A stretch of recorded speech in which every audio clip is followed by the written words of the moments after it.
Right. Welcome back. It was patch note day. Words are hard. Don't try them at home. And I didn't get to go over much.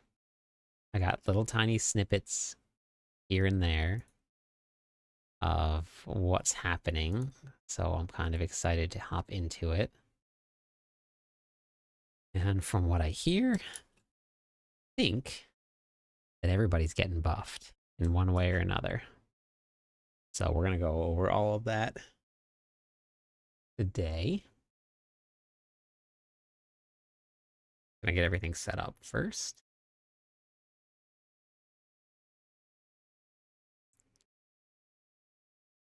Number one, squirrel. Hello.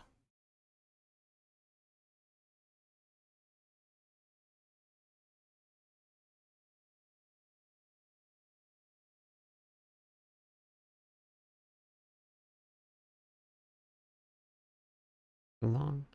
No, that's not too long.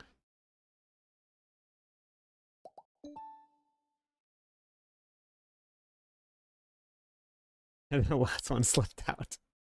Nice. Beautiful. All right. Hey, Star Knight.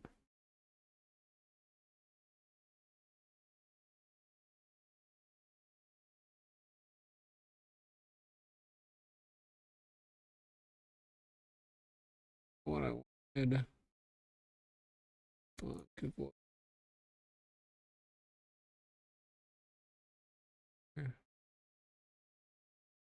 How's everybody's day today?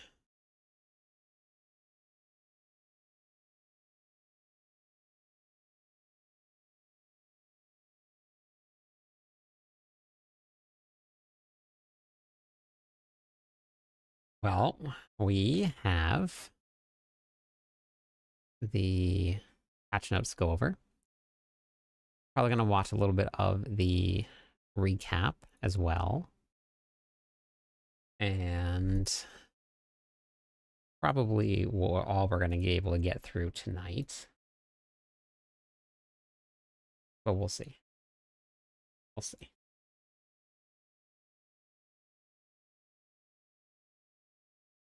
I'm a little excited to get through everything. I want to jump in, but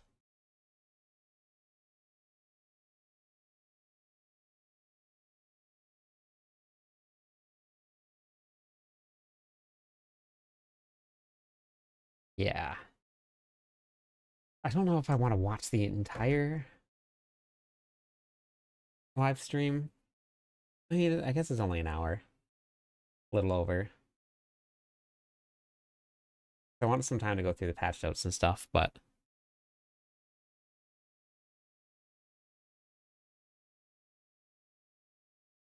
the one thing that I've been talking about every single day that I was worried about happening, it happened. Are you watching the developers live stream? There is. I kind of.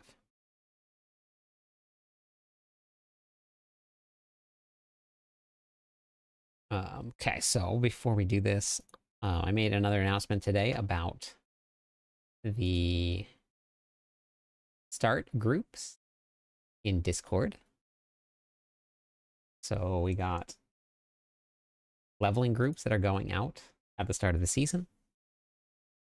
I wanted to just make sure that everybody gets a chance to hear about it. We are randomly assigning groups to people, and you can go out into the new season and explore it together. Now, the start time is going to be much different, so I might have to redo everything now because everybody was planning on Tuesday. So now with the time changes, I think I might have to redo all of the groups. I didn't even think about this. Oh, gosh. No, I didn't add you to any groups. Hey, hopeful.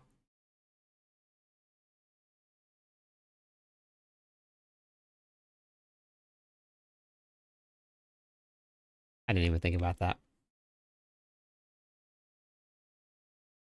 It's the day before.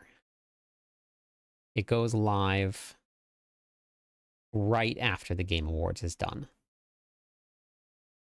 PoE is the 12th, and Diablo is the 11th. Yeah.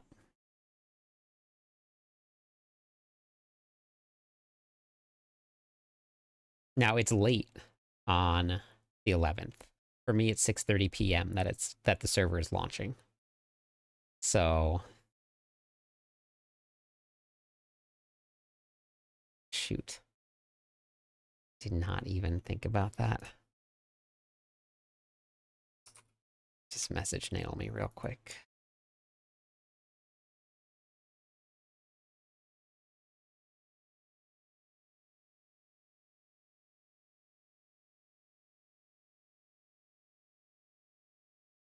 Dang it.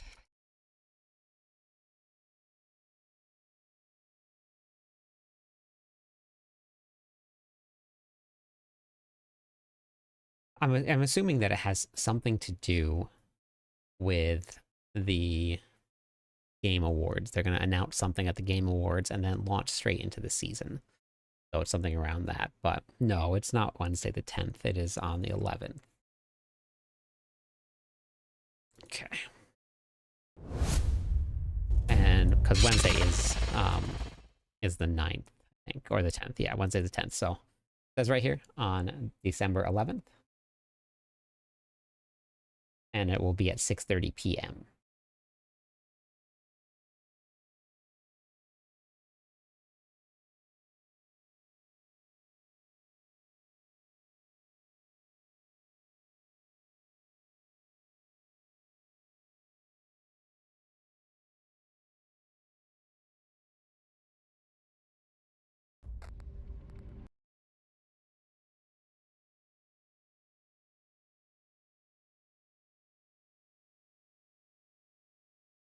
Yeah, it's just because of the Game Awards, Fahrenheit. It's something to do with the Game Awards. I'm not sure what it is. Will you release the new character that's not Paladin? I don't think that's happening. They'll probably just announce the expansion pack, and then they'll hop right in. Oh no, wait, I want this one here.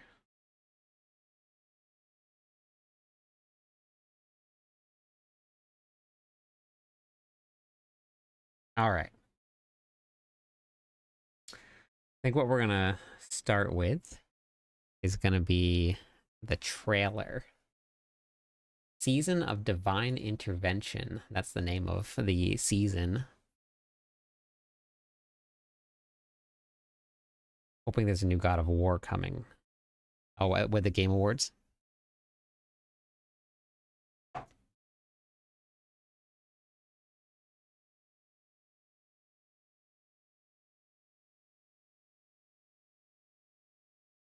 Yep, first, except you were second. Hey, Luke. Hey, Jay. We're about to check out the trailer for the Season of Divine Intervention. I haven't got to see it yet. And then we're gonna probably watch the, I don't know if I want to do the patch notes first or if I want to watch the live stream. I'm so curious about the patch notes. Not my chair, not my problem. That's what I say.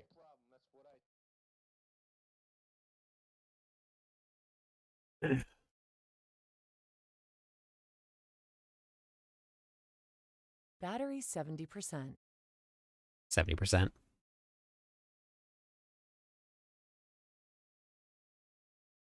They changed it today, PM.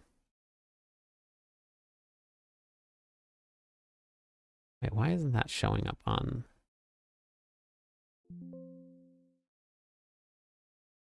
No, not the statue. It's just because of Game Awards.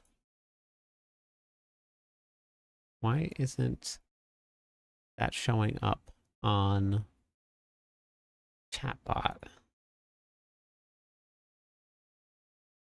I'm missing one of the platforms.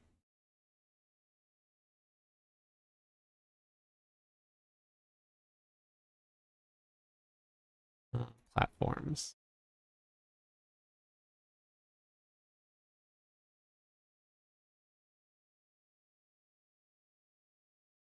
Yeah, I did too, PM. I did the same thing. I scheduled off the 9th.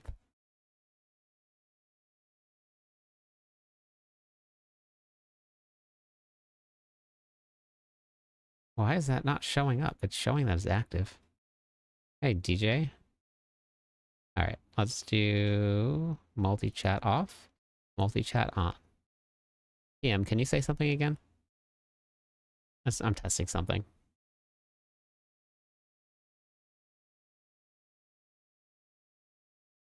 Okay, it's still not working. What the heck? It works for other platforms. Hey, Sacred.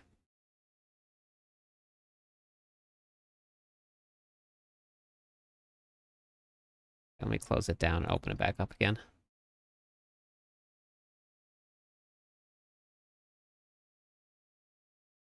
I am very sleepy.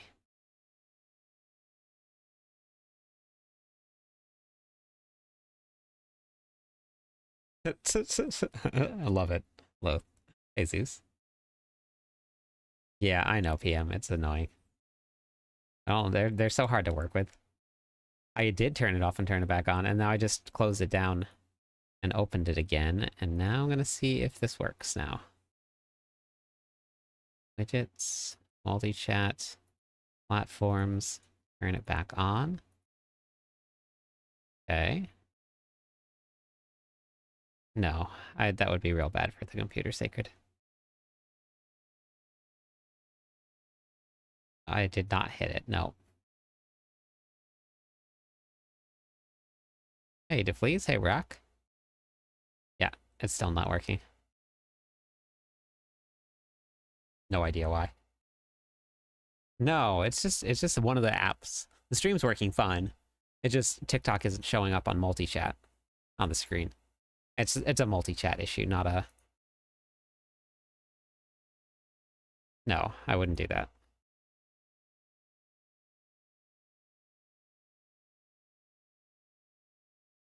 Hey, Rick, how's it going? Out here streaking with 40 consecutive streaks. That's crazy. 40 consecutive. All right, we're going to watch this new trailer. I'm going to put it on here. This is the trailer for Season 11. I'm going to move... Do I want to move multi-chat? Leave it right there. Or turn it off for the trailer. 5 consecutive streams and sparked a watch streak. Let's go. More than one. Okay, I'm gonna turn off multi-chat for the trailer. Maybe that'll work and fix it. All right, here we go. This is the trailer. This is the season of Divine Intervention. Let me know if this sounds good.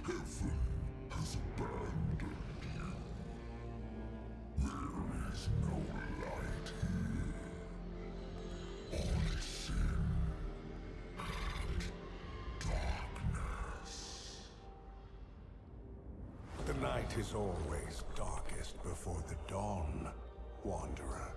And I, Hadriel, will guide you to the light.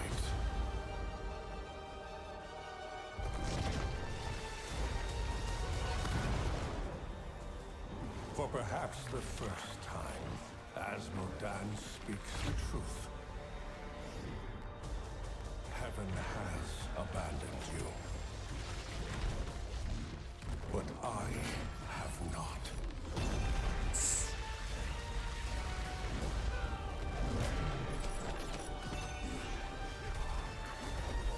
Barbarian. Pick him too.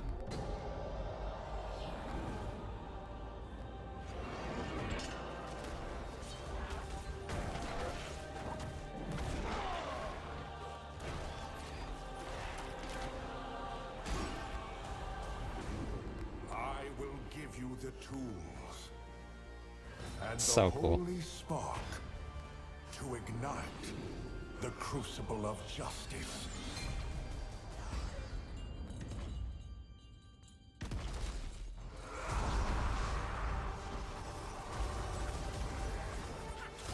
Wait, where is that?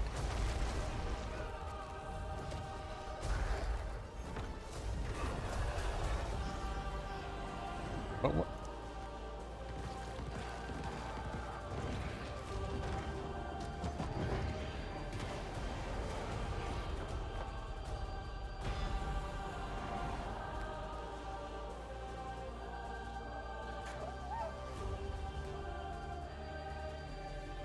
Darkness gathers.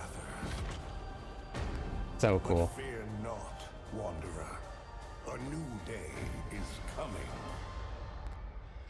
And you will be the Of course, it's the dawn. barbarian. Wait, what was that? Who was that?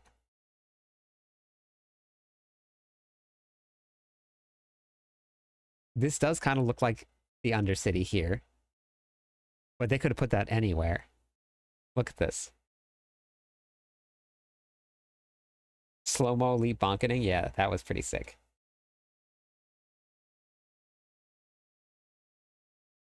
It does kind of look like Andariel, and Andariel was going to be in the Undercity, but they would have had to completely redo her animation. And doesn't she have like little like spiky things coming out of her? Maybe it's the tower boss, yeah.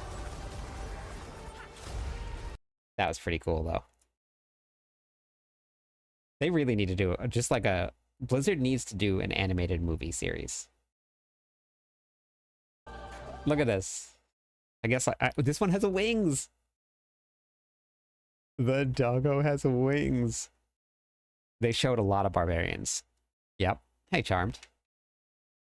They showed a lot of barbarians, which is good for me.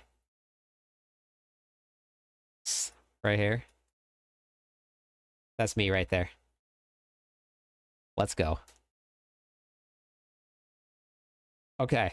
So that's pretty sick. Barb is getting added into Season 11. Yeah. It'll be there for the first time. All right. So we did that. We're going to check out the live stream. I didn't get to watch this. I'm not sure if I'm sure a lot of you did get to watch it, but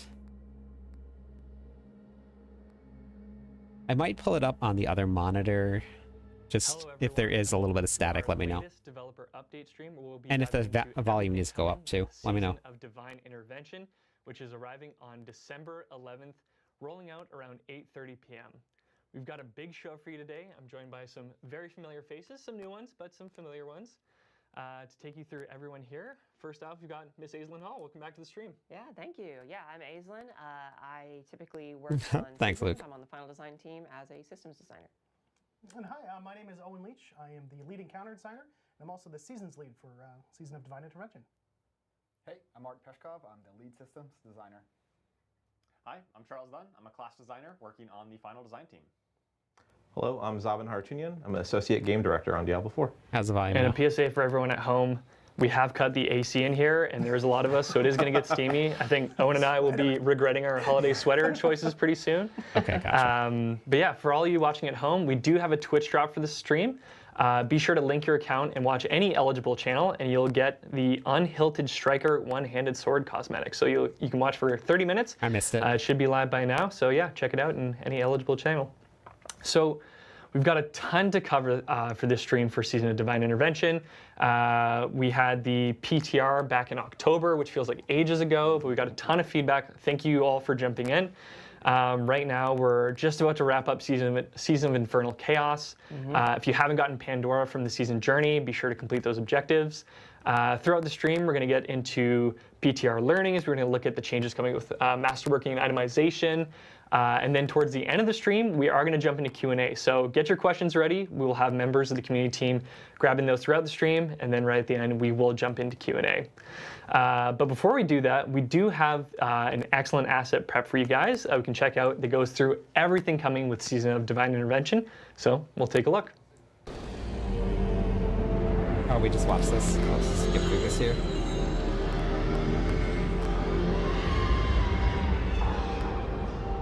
I mean, it was cool, but... Tempering and masterworking... Oh, wait. Okay, wait, never mind.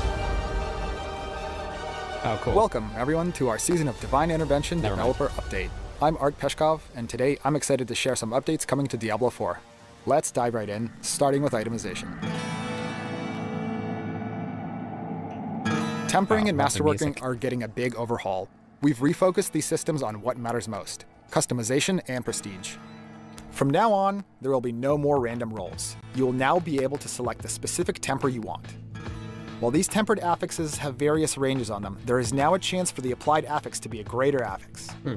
While items can now only have one tempered affix, as opposed to two, we're increasing the number of base affixes found on non-unique items from 3 to 4. Lastly, tempering charges can be restored indefinitely. Oh, they just made that a lot louder. Masterworking now improves the overall quality of your item, giving a direct bonus to its affixes as well as base damage, armor, or resistance. Wait. You can masterwork your items up to a maximum quality threshold of 25. And here's the best part. Once you hit that max quality, you get one final roll for a capstone bonus. This capstone bonus masterworks an affix, which boosts its value by 50%. That's big. This boost stacks with the greater affix bonus and the effects of quality. You'll be able to re-roll that masterworked affix without losing your hard-earned masterworking quality. These changes are designed to give you more control, more excitement, and more opportunities to build your perfect character. Okay.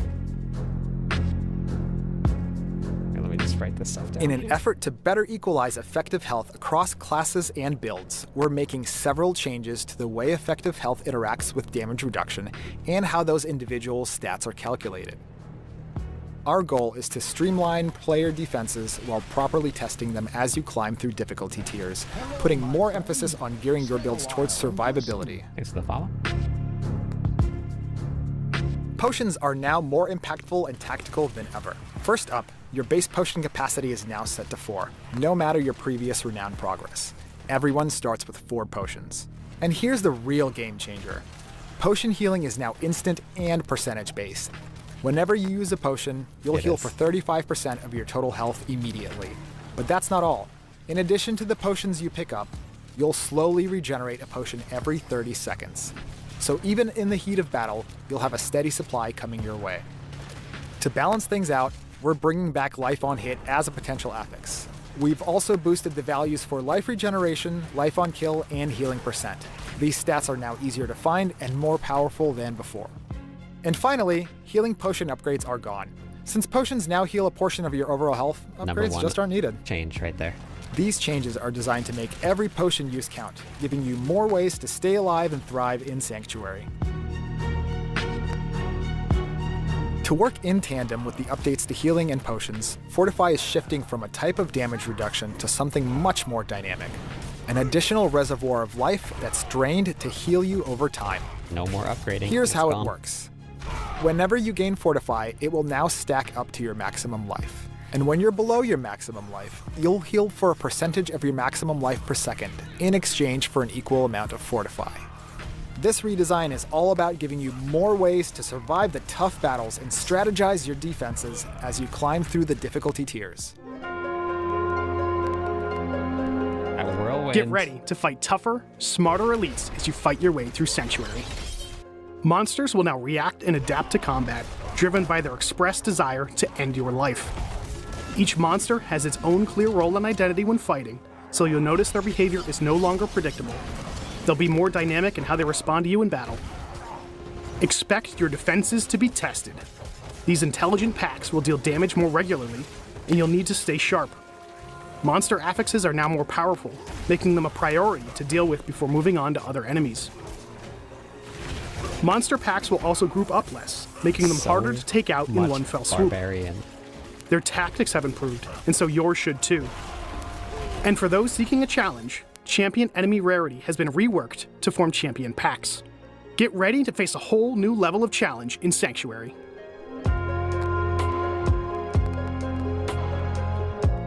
First up, we've added over 20 new monster affixes for you to learn and conquer. That means every elite encounter will feel fresh and challenging. But that's not all. Elites now spawn with minions that inherit some of their affixes, making each battle even more dynamic and unpredictable. We've also taken a close look at enemy affixes overall, making them more engaging, reducing overlap in their design, and improving visual clarity so you can better strategize in the heat of combat.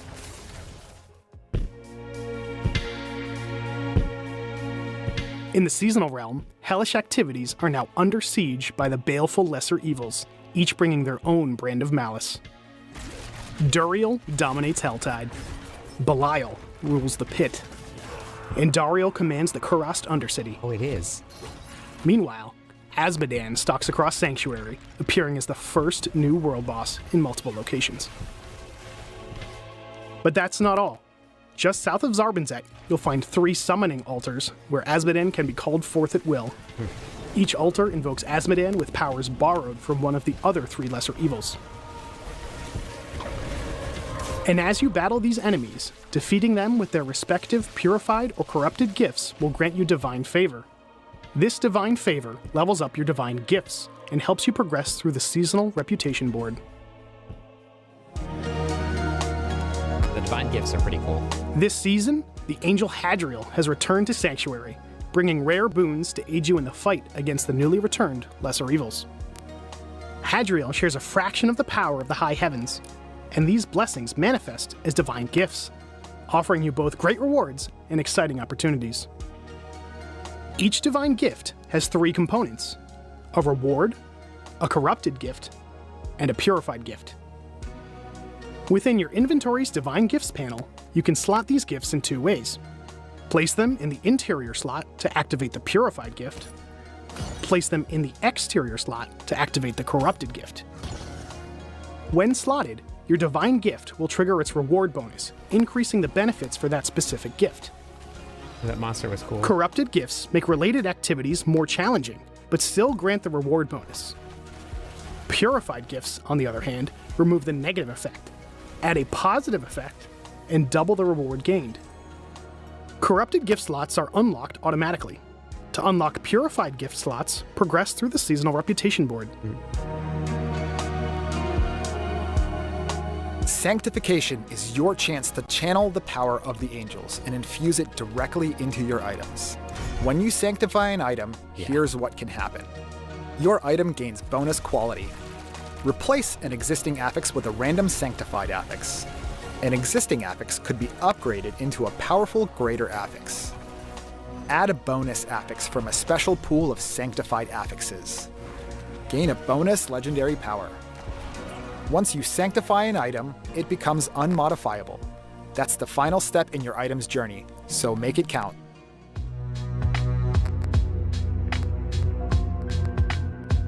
We're introducing Season Rank as an update to our previous player progression system, Season Journey. This update introduces a change to how players progress through seasons, with a slew of new challenges ahead. Let's talk first about tiers. Each tier now requires you to complete a challenge, usually a capstone dungeon, before you can move up to the next rank. If you're up for it, you don't have to wait for the recommended level or difficulty. This means you can now enter Torment before max level, if you can beat max level challenges early. So, if you're feeling brave, you can take on these capstone dungeons early and push your limits. Some of the notable rewards, alongside skill points and Paragon points, will be gaining access to Pit and Tower after beating Capstone 2, gaining access to seasonal laurels at rank 3, receiving the seasonal pet after Capstone 5, access to gilded laurels at rank 7.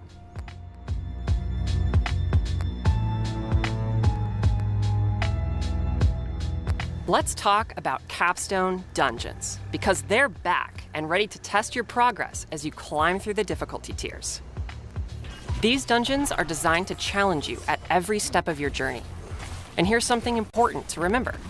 Even though each Capstone dungeon lists a suggested level, their difficulty doesn't scale with your current level. So plan your approach carefully. Here's a look into the journey ahead.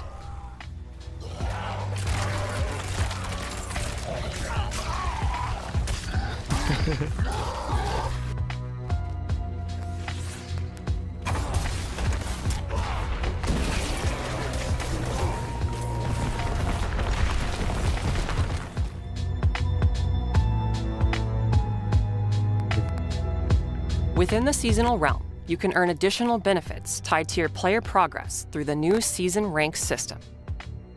Completing various challenges within each rank will unlock specific benefits. And when you finish an entire rank, you'll earn powerful bonuses.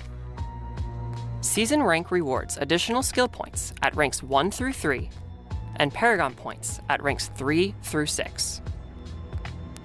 With these changes, your renown will only stand permanently in the Eternal Realm. And don't forget, the potion capacity changes also affect the Eternal Realm. And for those exploring Sanctuary, Altars of Lilith and Tenets of Akarat will continue to grant some experience and minor rewards, but not permanent stats or power. And now for our class updates. Okay. A fan-favorite Chaos perk for Sorceress from the Season of Infernal Chaos, Mana Shield, has inspired a redesign to the mythic unique Melted Heart of Selig. Now, all classes will be able to access a massively increased resource pool that also functions as your life total. Sorceress's new unique weapon, Orsavane, grants you great power, but only if you build your character like a glass cannon and avoid using defensive skills. For each defensive skill you are not using, you gain increased damage and access to its associated enchantment effect. Interesting. What is better than one golem? How about 3 slightly smaller golems instead? Necromancer's new unique mace, Gravebloom, grows your golem army. And should one golem fall, it comes back even faster. Whether using Gravebloom or not, casting your golem's active skill will now command your other minions to focus their attacks on your new target. That is a huge win. That is a massive win This for season, Necromancers. rogues are doing a Dance of Death, or rather, a Dance of Knives with Death's Pavane. These unique pants cause your Dance of Knives to drop knives from enemies hit, and picking them up further empowers your Dance of Knives.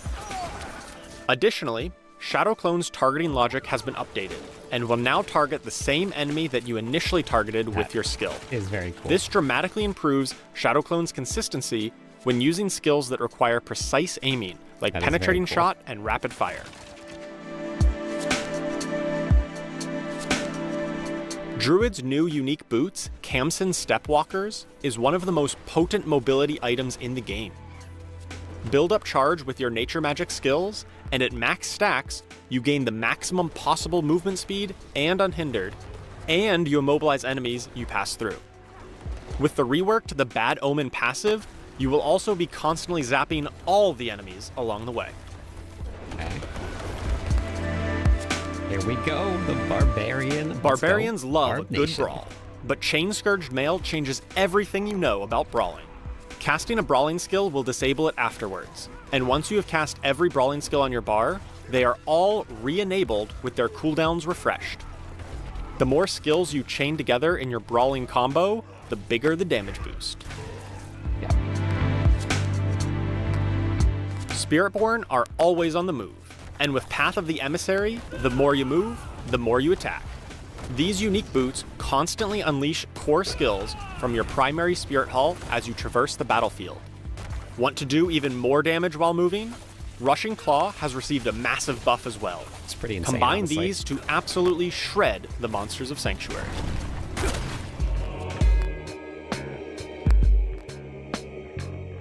A new challenge is coming to Sanctuary, one designed to test the mettle of the most battle-hardened warriors. Introducing the Tower. This is a multi-stage, timed dungeon built for the elite. While the pit pushes you to your limits in the depths, the Tower rises to match you against others who think themselves worthy. We're launching the Tower as a brand new game mode, and this is just the beginning. We Lot of plan to whirlwind update in the here. Tower through multiple seasons, and your feedback will help shape its future. The Tower was built with our new monster combat changes in mind. You'll need to master the latest enemy tactics to gain the upper hand and climb to the top. You'll unlock the Tower through the obelisk in Karagar. Here's how it works. Fight through multiple floors, each with randomized layouts and monster families. Progress by defeating monsters and collecting orbs. The tougher the monster, the higher their value. During your run, pylons appear as you make progress. You're guaranteed to see 4 pylons in every tower run. The first 3 will appear in a random order. but you'll always get each option at least once. Okay. The fourth pylon will be a random repeat of one of the previous 3. Orbs drop from elites, champions, and goblins, so keep an eye out for those high-value targets. With the arrival of the tower, leaderboards are making their triumphant return to Diablo 4. This is where the best of the best will compete for the top spot. After your tower run, you'll see the tower tier you completed and your final time. There will be separate leaderboards for hardcore and normal modes, so everyone has a chance to shine. We have big plans for leaderboards. For now, we're focused on introducing the core functionality, collecting feedback, and planning ahead for future updates. Tower and leaderboards will be enabled later in the season, so stay tuned for updates through our upcoming blogs and notes. These are just a few of the exciting updates coming in the season of Divine Intervention. See you all in Sanctuary. That's kind of a bummer. I heard about that. There we go. Get that barb action in here.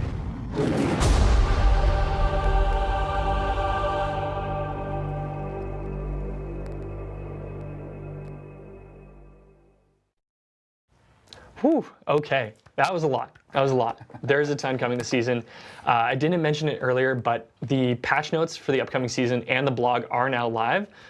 So for anything we chat about across the stream, you can go and check those out. Following the stream, we'll have a ton of additional information in there. But if you have any other questions, also don't forget, drop those in Twitch chat because we will be collecting them throughout the stream. But yeah, we got to talk about, we had our PTR back in October. We had a ton of feedback. We're all really excited to get into it. So Owen, I mean, the Lesser Evils are back. Hadriel's back. Yeah. Asmodan's here. He's back with all his piercings and whatnot. So all the piercings. All the piercings are Two back. very specific piercings. Yeah. But no, yeah, we're super excited. The season of Divine Intervention, heaven and hell battling it out. It's really going to be great. So I want to talk a bit about sort of our PTR learnings and sort of what we've changed from PTR to what we're going to release.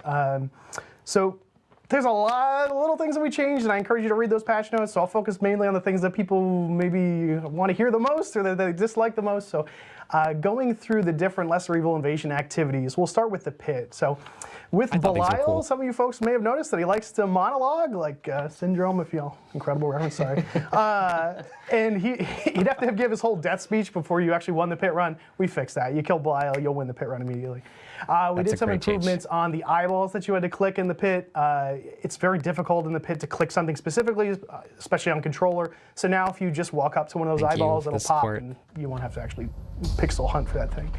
We also got feedback on the Belial ambush things. He'll pop up and do an attack and he'll taunt you and say some stuff. But that did a knockback and was happening fairly often. We got some pretty strong feedback that maybe that was annoying. So we got rid of the feedback. We had him pop up less. But the pit is fresh. It's awesome. We really encourage you to check it out. Thank you. We also did a ton of updates to the Undercity. But again, just to focus on the high-level ones of some specific pain points. We reduced the time stealing effects in the Undercity a lot. Indara would show up and she would steal a lot of different time. With her different attacks. We reduced that a lot. Her Nightmare Dungeon affixes that we sort of imposed upon the Undercity, we reduced those as well, just to make it a little more engaging and less punishing we don't want to make it 10 times more difficult, but it's still really fresh, and Aislin's going to talk about all the awesome changes we made to things like loot for the Undercity and stuff like that. We fixed the bug where we weren't even dropping Undercity tributes, so those will show up and you can use those. I totally encourage you to check it out.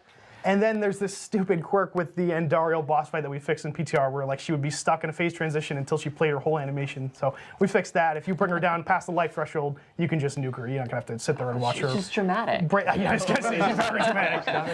Yeah, the anguish for our player, right? We updated Helltide. Everybody loved that screen vignette effect. No, I'm just kidding. We took the screen vignette effect off. That was causing some motion sickness stuff. So if that was bothering you, that's gone now.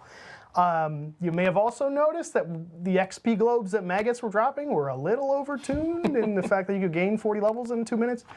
So obviously we reduced that to make it more in line with the intended pace of the game. We added new Helltide commanders, a bunch of new enemies, so it'll feel even fresher than it was in PTR. And then lastly, we gave Duriel some more attacks. So if you don't pay attention, he will eat you and he will kill you. So have fun with that. Nice. And then the last event, that's Azmodan. So we got such great feedback on Azmodan, and people love seeing him back, and it's the first time that all 4 Lesser Evils are together in a Diablo game. Like, super exciting. That's a fun And fact. we didn't change too much about that. The only thing we changed was in the How is Our Overland event. Well, first and foremost, you're not going to gain 40 levels anymore from killing a world boss. Obviously, that was missed a 0 or something at some point, but all world bosses will reward appropriate level of XP. So, yeah, sorry for your speed living strats, guides that have already been written. We also added resilience to that How is Our event to prevent just one tapping when he would show up. So you'll get to experience the full world boss fight, as you do with every other world boss event. And then we also updated the Lesser Evil influences. So if you're not familiar with the How is Our event, you could interact with shrines from Andariel or Duriel and Belial, and that would affect the Azmodan boss fight. We updated those to be a lot clearer and a lot more obvious as to like what is happening from those and a lot more deadly. So it will matter which one you pick. So really excited to see sort of how you react to the new added twists on the Azmodan world boss. So the other part I want to talk about is Evolved Monster Combat. So we were just sort of blown away by the reception of Evolved Monster Combat. Folks really enjoyed the added challenge, the 20+ new affixes that we added. But again, there were some pain points, so we wanted to focus on 2 specific areas for improvement, and that is the spikiness as well as the visual clarity. So I'll talk about spikiness first. Spikiness in 2 ways. One, the damage. We looked across the board at all the different new affixes and identified any outliers that were dealing just too much damage or weren't obvious enough in terms of where they're going to hit, things like that, and just standardize that damage so you don't run into a tower run and you're like, well, that guy's got Crackling Soul, F this, I'm out, right? Like, no, so nothing will be exponentially more punishing than anything else. And we also looked at the spikiness of CC. We heard you loud and clear that maybe there was too much CC, or you didn't, it was happening too often, or you didn't see it coming. So we took a good hard look at all CC that was being applied by our elite affixes. We created some rules that bound how often it can show up or how long it will last, and created standardization across the board. We also just reduced generally how often they appear. And we also focused a lot on the lower level player experience to make sure that from the get-go you're not getting smoked by all these new combat changes. And I'm sure some of the other folks will talk a little bit more about that. And then the last part is our visual clarity. There was a lot of feedback that maybe some of the things were harder to see what was happening, or they were getting killed from things they never saw. So we did a lot. We did a visual pass on all of our affixes. We even updated the visuals on elites and champions, so they had a little bit of an aura, but now they're going to have like a blue and yellow shimmer to them, so they'll stand out amongst the pack. So we even removed the overhead icons to try to reduce that visual noise. So now when an elite with 5 minions show up, you're not going to have, what's 4 times whatever I just said, 6, right? Yeah, 24 different little icons across the board. You'll still see it when you hover your mouse over it, so you'll know what affixes they have, but it'll just feel clearer and crisper, and it'll feel much better. So we're really excited. We appreciate all the feedback from PTR, and we think that combat is in the best spot it's ever been since D4's launch. I actually remember the first time I got to go in and test Evolved Monster Combat. I didn't realize we were actually like making them have like the blue icons and like blue and yellow. And I remember seeing it and I was just like, this is awesome. Yeah. So I'm super excited for you guys to try it out. If you didn't try it on the PTR, it's gonna be great. Yeah, and I think too, like with Season of Divine Intervention, there's so many times you're gonna be fighting Belial and Dariel. So like, I know there's a lot of feedback around speeding up those phases, so having those changes in so that now you can skip a few of those phases and just get those fights kind of done more quickly, especially because you're going to be running them so often. It's really nice to see. But yeah, for people, if you haven't played in a few seasons, jumping into this Evolved Monster Combat, it's going to feel really different. I know I heard a designer like a few days ago saying like, hey, we expect players to die. So keep your feedback coming because it should be challenging. But hopefully, yeah, we can strike that right balance. And speaking of players, if you haven't been around for a while, we've got some very exciting changes coming to itemization with this next season. Turns out tempering will no longer be random. You'll be able to select the temper that you want on your item. So Art, I mean, we got a lot of feedback from the PTR. We got changes to masterworking. We've got sanctification coming this season. It's a really exciting time for items. Yeah, absolutely. Thank you all for the feedback. It was really invaluable. We took some pretty big swings with the things that we tried to do in the season of Divine Intervention. And coming up like on the changes, to tempering. Really, we were really happy with the kind of how we reframe tempering. Now it's a deterministic way to kind of customize your item. What we noticed is that there was a lack of like excitement and emphasis. So one of the changes that we made in the PTR is that when you temper a ancestral item, you now have a chance for the tempered affix to crit and upgrade into a GA version of that affix, which is something that couldn't happen before, which is really, really cool. Kind of going down the line, for masterworking, we have two key changes that we wanted to make to the system. The first one is that quality wasn't quite doing a good enough job of kind of being the generally make your item better system. So now, in addition to increasing the base damage, armor, or resistance of your item, quality is also going to increase the affix values of your item. So it generally, your numbers just go up when you quality an item. And we've also increased the threshold of quality to 25. So you'll be able to get a 25% boost to the base stat and the affixes on your item just by taking it through the quality. That's really good, masterworking. honestly. So at this point, quality more or less affects almost everything on an item. Yeah, everything except for like the legendary power or unique power on the item. Right. And then the second big change that we wanted to make to masterworking is with the masterwork affix. We call it the capstone. We tried to streamline the system, but we kind of went too far, and there was a little bit too. We took out too much of the optimization and kind of like build expression from the system. So the masterwork affix, the capstone, it can once again stack with greater affixes. It's not mutually exclusive anymore. So you can like really target the specific affix that you want to boost and kind of hyper optimize that. For sanctification, thank you for we were blown away by the feedback. The thing that we noticed pretty consistently is that we just kind of undertuned it, right? Like it's a seasonal itemization feature. The amount of power that it needs to bring it has to be pretty high, and we were just a bit too conservative with where we landed. So we made a couple of changes to sanctification. The first one is that the indestructible outcome is just gone. It's been entirely replaced by a new outcome, and this new outcome adds bonus quality. So if this outcome happens, your item will get 5 to 25 quality added to it as a bonus. This stacks with the quality for masterworking. So there's that. Next up, change affix. This was one that we heard a lot of feedback on. So what we've done here is we've made it so that the change affix outcome can no longer occur on ancestral uniques or mythic unique items. So don't worry, your hypothetical Shaco with GA CDR that you were going to hit change affix on. There you go. That can't happen anymore. So, and then lastly, we added some more stuff to the legendary pools in sanctification. First off, there were some things just missing, like there were a bunch of offensive legendaries that were just missing. And second off, I don't want to spoil it, but I added some kind of crazy shit in there. So you guys can find it. And yeah. Cool. That's it. There's a couple other changes we made to base items to kind of go along with the revised item journey. We realized that players are going to be like going through the crafting flows and sanctifying and going through a lot more items. So we wanted to make it a little bit easier for you to get multi-GA items. So what we've done is we've increased the chance for you to get 2, 3, and 4 GA items when an ancestral item drops. Right? And then lastly, on the itemization space, we wanted to make it a little bit easier for people to hit like critical breakpoints with things like CDR. So we've added some of these affixes onto item slots that they weren't previously available before. That's it for the itemization stuff. One other important thing, kind of topic that I want to hit is toughness. We got a lot of great feedback on toughness, and kind of the thing that we want to make better with toughness is for you to understand like where you need to be at and what is actually happening with your defenses. So we made a couple of changes to really just provide you with more information.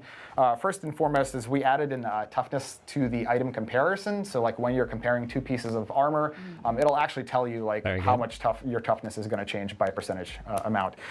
We added a bunch more information to the detailed stats pane for toughness. It'll tell you your effective DR per damage type and stuff like that now. That is cool. And finally, in the difficulty selection screen, we added some minimum recommended toughness settings per torment tier. So you have like something to shoot for, an idea of where to shoot for, as you enter a new torment tier. Hell yeah. Yeah, so a lot coming with itemization this season. I'm really excited for Sanctification. I feel like a lot of the feedback I was seeing was, even though it hasn't launched yet, is please don't take it out of the game. So not much we can do there, but definitely enjoy it for Season of Divine Intervention, that's for sure. But yeah, really exciting changes, and I'm pumped for the differences to tempering. That's going to be really, really, really nice heading into this next season. Good changes. I love it. Awesome. Okay. So next up, we do have some big changes coming to how we're going to move through the no longer season journey, now season rank. Aislinn, yes. How are things changing next season? Yeah, well, we have 3 broad topics in my section here that I'm going to be talking through. The first is actually just general economy and leveling changes. I want to touch on a few things, so please clap. There's going to be, you're going to be able to teleport directly to the training grounds now, so that's great. God. Pretty awesome. Oh, thank God. And that's in addition to adding vendors to the training grounds that we did in PTR, so it's just a lot nicer quality of life. The second is that you're going to unlock all waypoints as long as you pick the appropriate campaign skip. Beautiful. So no more running around. You'll just be able to grab them immediately and zap wherever you want. And then the other economy and leveling thing we have is we took a big holistic look at Undercity rewards in general. Okay. So we found that they didn't feel like super focused when you went into the Undercity, and they also didn't feel like they were giving you appropriate loot at various points in the player journey. Yep. So we kind of just buffed the hell out of it. Like in general, like it's a lot better now. If you're low level and you go into the one that gives you experience, it will give you quite a bit more experience. Not 40 levels Maggot or Asmodan worth, but a good amount. And so I highly recommend you actually run your tributes. Like, they're super worth it now. They give you lots of great stuff. So this is going to be good so too. Go in there and try out the Undercity. It's going to be great. And, Dario's going to be in there too. Yeah, I would encourage really anybody who hasn't played Undercity or gave it a shot one time when Vessel of Hatred launched and haven't played it since. We've changed so much. I mean, talk about all those tributes. We even added new tributes for Dario specifically, and it's going to be way more rewarding. And just mechanically, it's been updated across the board. So if you haven't, and if you don't even know what it is, it's this really awesome time-based mode. I promise it's fun as hell, so definitely check it out. Do it. I like the Undercity. But yeah, moving on to season ranks, the new feature we added in the PTR. So we straight up just added 12 more Paragon points to the game that you get from that. So yeah, that's a thing now. Okay. They're going to be distributed in large and small clusters throughout the season rank system. It's also available on Eternal Renown as well. And then we also found that we were getting a lot of feedback about like, oh, hey, the capstone rewards from actually beating a capstone dungeon don't actually feel significant enough for like that one. How it feels like it should be. And so we increased the number of skill points you get from capstone dungeons from 1 to 2. So that's a bigger burst now. Yeah. And the caches you get from them that give you loot are just like way better as well. So highly encourage you to go try out the capstones pretty much as soon as you're capable of doing it, because it's going to be a huge burst of power for your character. Yeah, you really feel it in your progression if you do a capstone early. Yes, yeah, it's a big burst. Yep. And then finally, we added all the cosmetic goodies to season ranks that were omitted from PTR. So there's going to be a lot of cool stuff in there, including laurels, which is a new thing in the season rank system. Nifty little laurel wreath that goes on your character's nameplate, so you can show off how good at the game you are. And there's also a golden laurel you can get from beating the last season rank, which is going to be pretty hard this season. It's going to take a lot to beat the last season rank. So for all those people that have been saying like, oh, I wish there was like more, the game was asking me to do more things because I want to play more Diablo. There are objectives that are asking you to do quite a few things now in the final rank. So there's a lot of content there. Yeah. That's very exciting. Yes. Yeah, I feel like with Season of Witchcraft, like seeing everyone flying around with Dorian, like seeing that extra kind of peacock, because now the pet that you're in this season will be rank 5. You beat rank 5. Yes. So now I feel like the laurel will be the new chase item to see. Once you're in town, see people walking around with their golden laurels. It'll be pretty cool. Wait, can you wear it? And I know like there was a lot of feedback in the PTR regarding how long it takes to defeat a capstone boss. Like I know you can go in, you can challenge the boss at any point. You feel powerful enough, but it's nice to hear that we have like kind of sped up that boss experience to make them a bit faster. Still very challenging, but you can complete them a bit more quickly. Very similar to like in Dario and Belial. Yep. Yeah. Absolutely. Yeah. You're totally right, Marcus. We wanted to make sure that when you're going through capstones, it's fairly snappy because it's going to be something that you're going to be doing, season over season. So we don't want you to feel like you're stuck in a capstone dungeon. So they're going to hit you harder. And really test your build and make sure that you're actually capable of beating them, but you're not going to be stuck in the fights and stuck in the dungeon for too long. We also kind of realized that optional objectives didn't exactly vibe with the concept of capstone dungeons too well. So now it's just, it's just get to the end, do the thing, you're done, you get all your great stuff, and you're out of there. And we also did a pretty neat thematic pass on all the capstone dungeons. There's like not new tile sets, but like different tile sets in the capstones, and they really evoke the grim, like the grim atmosphere of the Diablo franchise now. So pretty excited for you guys to check it all out. It's going to be great. Yeah, with the return of capstones, it's something that we had previously in the game, and a lot of them were really iconic and exciting, things like the Cathedral of Light and stuff like that. So really good. Getting these to kind of be leveled up and be that same kind of tier of iconic place thematically is really cool. I'm super excited for people to see it. Yeah. And I love the feeling like when you go to challenge a capstone dungeon, you're like, okay, I'm shooting the moon here. Like, we're going to see if this works. Like, I might die. That's fine. But being able to do that at kind of any point and be like, okay, I'm going to roll the dice. We're going to gamble here and see how it works out. It's a fun feeling. I like doing that and dying far too much. So I'm pumped that they're coming back. It's great. Me too. I love trying to see like how low level, like try to go in as low level as possible. So season over season, I will definitely be like, well, maybe I could do the first one at level 20, and I'll probably be wrong, but we'll see. Just calling up from Twitch chat, Sare says, I want that sheep sweater. So we've got fans of the sweater in chat. Speaking of the sweaters, Owen, sweat levels, you starting to cut? It's a little misty. It's starting to brew. Nothing too bad, but yeah. We're makeup people in here. We all came in and we were like, oh, we're all wearing cute sweaters. And then we were like, oh my God, it's going to get so hot in here. It's going to get, There may or may not be some side bets in the production room as to when we start sweating. So. We're getting 3-on-3 right now. So we're going to have to cook on that. Unreal. Thank you for that, Aislinn. Yeah, of course. Now, Sir Charles, you're going to turn around a little bit here. Yeah. I feel like every season you've always got a ton of feedback to sift through. This PTR was no different. There was a lot of feedback around the Sork teleport changes that people seem to be extremely passionate about, amongst changes to a bunch of other classes. So yeah, curious what's changed from the PTR. Definitely, yeah. I'll talk about that. The Sork teleport changes was probably one of the biggest points of feedback on class balance and class tuning that we got. Basically, we made some changes testing on PTR that made it a little harder for Sorks to really embrace that full teleport fantasy. And so we've looked at rechanging those around so that you can use the Oculus unique to really unlock this teleport build now. So made some adjustments. We still want you to be able to build into it and build into this like repeated chain teleporting kind of build, but it's going to really be empowered by the Oculus unique. Also on the topic of Sorceress, in the previous season, in Season of Infernal Chaos, we had Chaos perks.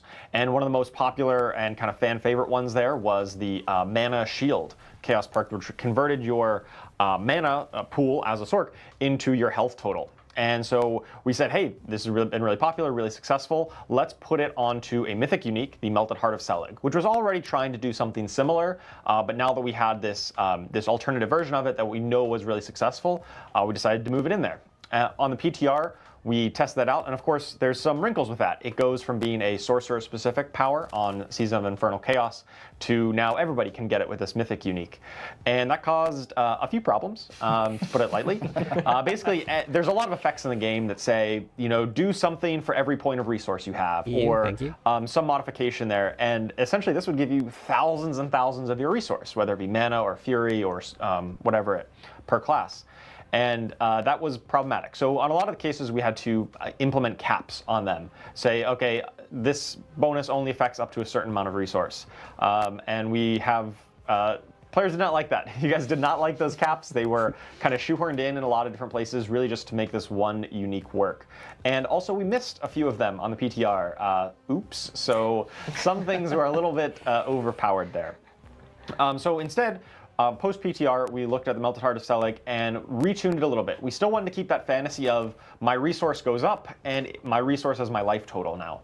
but we didn't want you to have literally tens of thousands of resource. So instead, it's going to simply double your resource pool. Still a lot of bonus.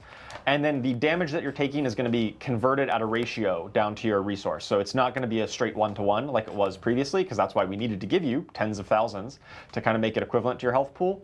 Now it'll convert at a ratio. You'll still be very tanky. It'll still convert the damage to your resource as your life total, but it won't be breaking so many other aspects of the game. And of course, we've then removed all of those caps that we had implemented on the PTR across various legendaries and effects across every other class.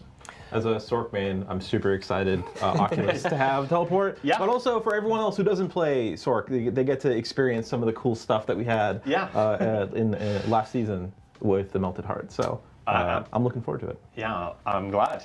Yeah, I feel like you're telling me that if Melted Heart of Selig drops, I should be excited. Yeah, it's going to be a lot more powerful than it was in previous seasons. It's still going to be a very tanky item, and you can still unlock some interesting synergies and interactions with that double-size mana pool because all those effects are uncapped. They were on PTR, they were capped, so now they're all uncapped.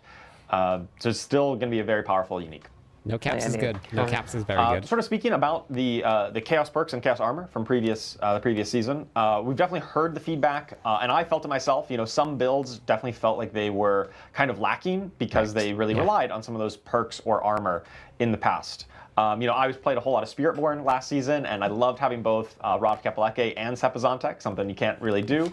Won't be able to do moving forward. I love breaking the game that way. And I think everyone here on the team has heard that feedback, and we really like the way that those systems interacted to kind of allow you to play new and interesting builds. We're going to be taking that feedback and looking for ways to reintegrate these types of effects and these design learnings around the Chaos perks and Chaos armor into future updates. And so, one example was that Melted Heart of Selig update, and we're going to continue to do that moving forward. I think that's one of the fun reminders of why seasons can be so fun is that we can do these we can do some crazy shit and see what sticks and see what's fun. So it is really cool that Chaos armor did resound so well with players and that it made a ton of fun different build combinations. So and neat that we're looking at it into the future and it's a really cool spot. Real quick, I also want to chime in of some other learnings from season 12. Or excuse me, season of Infernal Chaos. There we go. It was 10 anyway. Season 10. Right, yeah. Numbers. What do they mean? Yeah.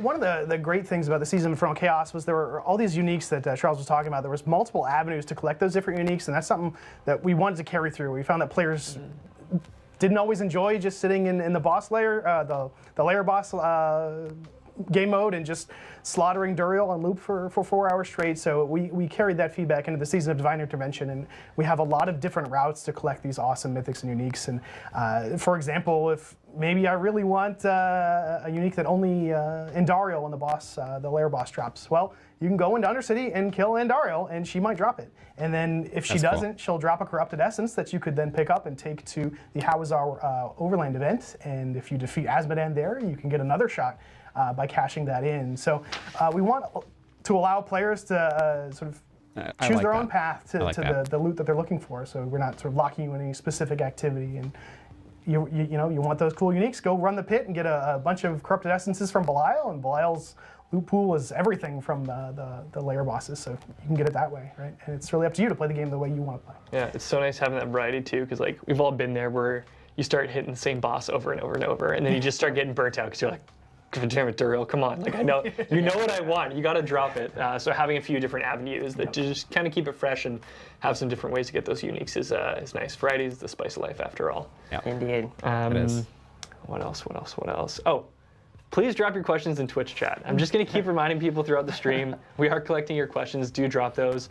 And I know, for Charles too, there is no you did Twitch touch chat on definitely the highlights of the class balance changes that we got from PTR. Recorded earlier. But please do scan through the patch notes. They are 11,000 words, so they won't be hitting in all localizations immediately. We'll have them eventually, but the blog is out in all languages. So for any other nitty-gritty details, you can definitely go check those out there. Another thing we did take a big look at in the PTR this past season was the tower and leaderboards. It was really, really cool to see the arrival of leaderboards in Diablo 4. The tower was a really great experience where, you know, players could jump in. We had the chance to get a lot of feedback, do a lot of testing. Zavin, I know you're very busy with all the feedback you had for the players, and yeah, tell us a little bit about that. So yeah, just you know, 11,000 words. That's just for all this other stuff. It's thank you to everyone who's been playing the PTR.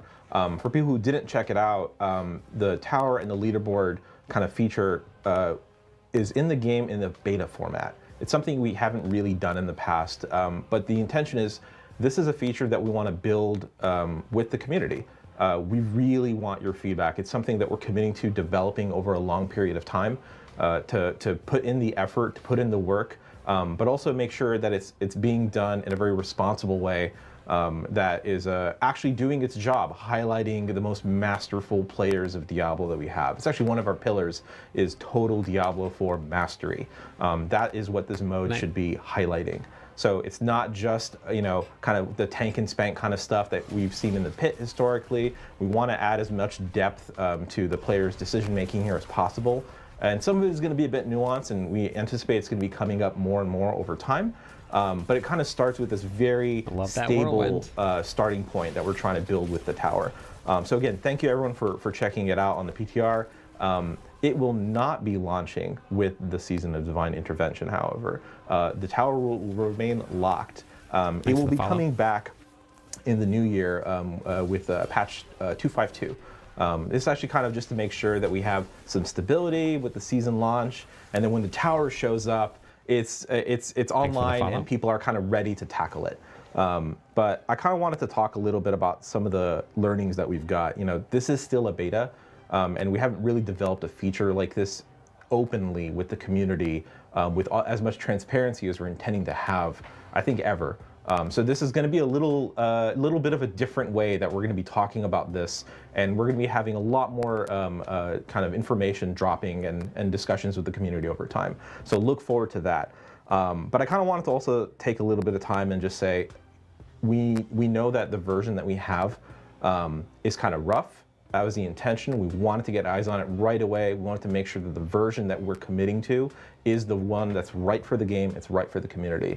So there's a couple big ticket kind of topics that we've seen, and I want to address a few of them. So one is fishing. If anyone ever played Greater Rifts in Diablo 3, yeah, it's a concept that kind of took over that mode a little bit, and it was really hard for us to battle. And I'll be honest, it's very easy for us to kind of, you know, turn off the capability to fish entirely. It's, you know, we just put a lever penalty or something on it, and we don't want to do that. We don't want to get ourselves into a position or get the tower into a position where you are having to play and finish a bad run, right? You messed up, you hit the wrong button, you know, something hit you when you didn't want it to. Whatever it is, we don't want you to feel compelled or required to have to finish the run. So we want to do everything we can to preserve your ability to say, you know what, no, that run's not going well for me. I don't want to finish this. So instead, the kind of idea is we want to remove as much of the severe outliers from the tower as possible. Owen talked a little bit, I think, right, about some of the stuff we were doing on the elite affixes side, but this is something we're looking at for everything. So, you know, there's a couple bosses that were, you know, misbehaving that we're looking at. They'll be taken away and spoken to. And someday they'll come back when they're doing better. But it's also kind of on the environmental side, right? Like the game has a ton of environments, a bunch of tile sets as we call them. And some of them are more conducive to kind of the blaster play and the kind of competitive mode play than others. So we tried a bunch of them out kind of intentionally. And, you know, one of them that we tried out was our cave, just the old reliable standard cave. Yeah, caves suck. They're terrible for this. So they're out. They're out. They're not coming back until we actually solve the underlying issues with how do you make this, because they look beautiful. The art is amazing. Our art teams did a fantastic job, but they're not the right thing for this. So we want to aim at consistency and make sure that the mode is fun and exciting and competitive over just cramming visual variety in it just for its own sake. So some of that stuff we're anticipating is going to help solve the fishing problem, but it's not going to be something we're going to solve in a day. We know it's going to take time, and we're committed to doing the work necessary to get it to that healthy place.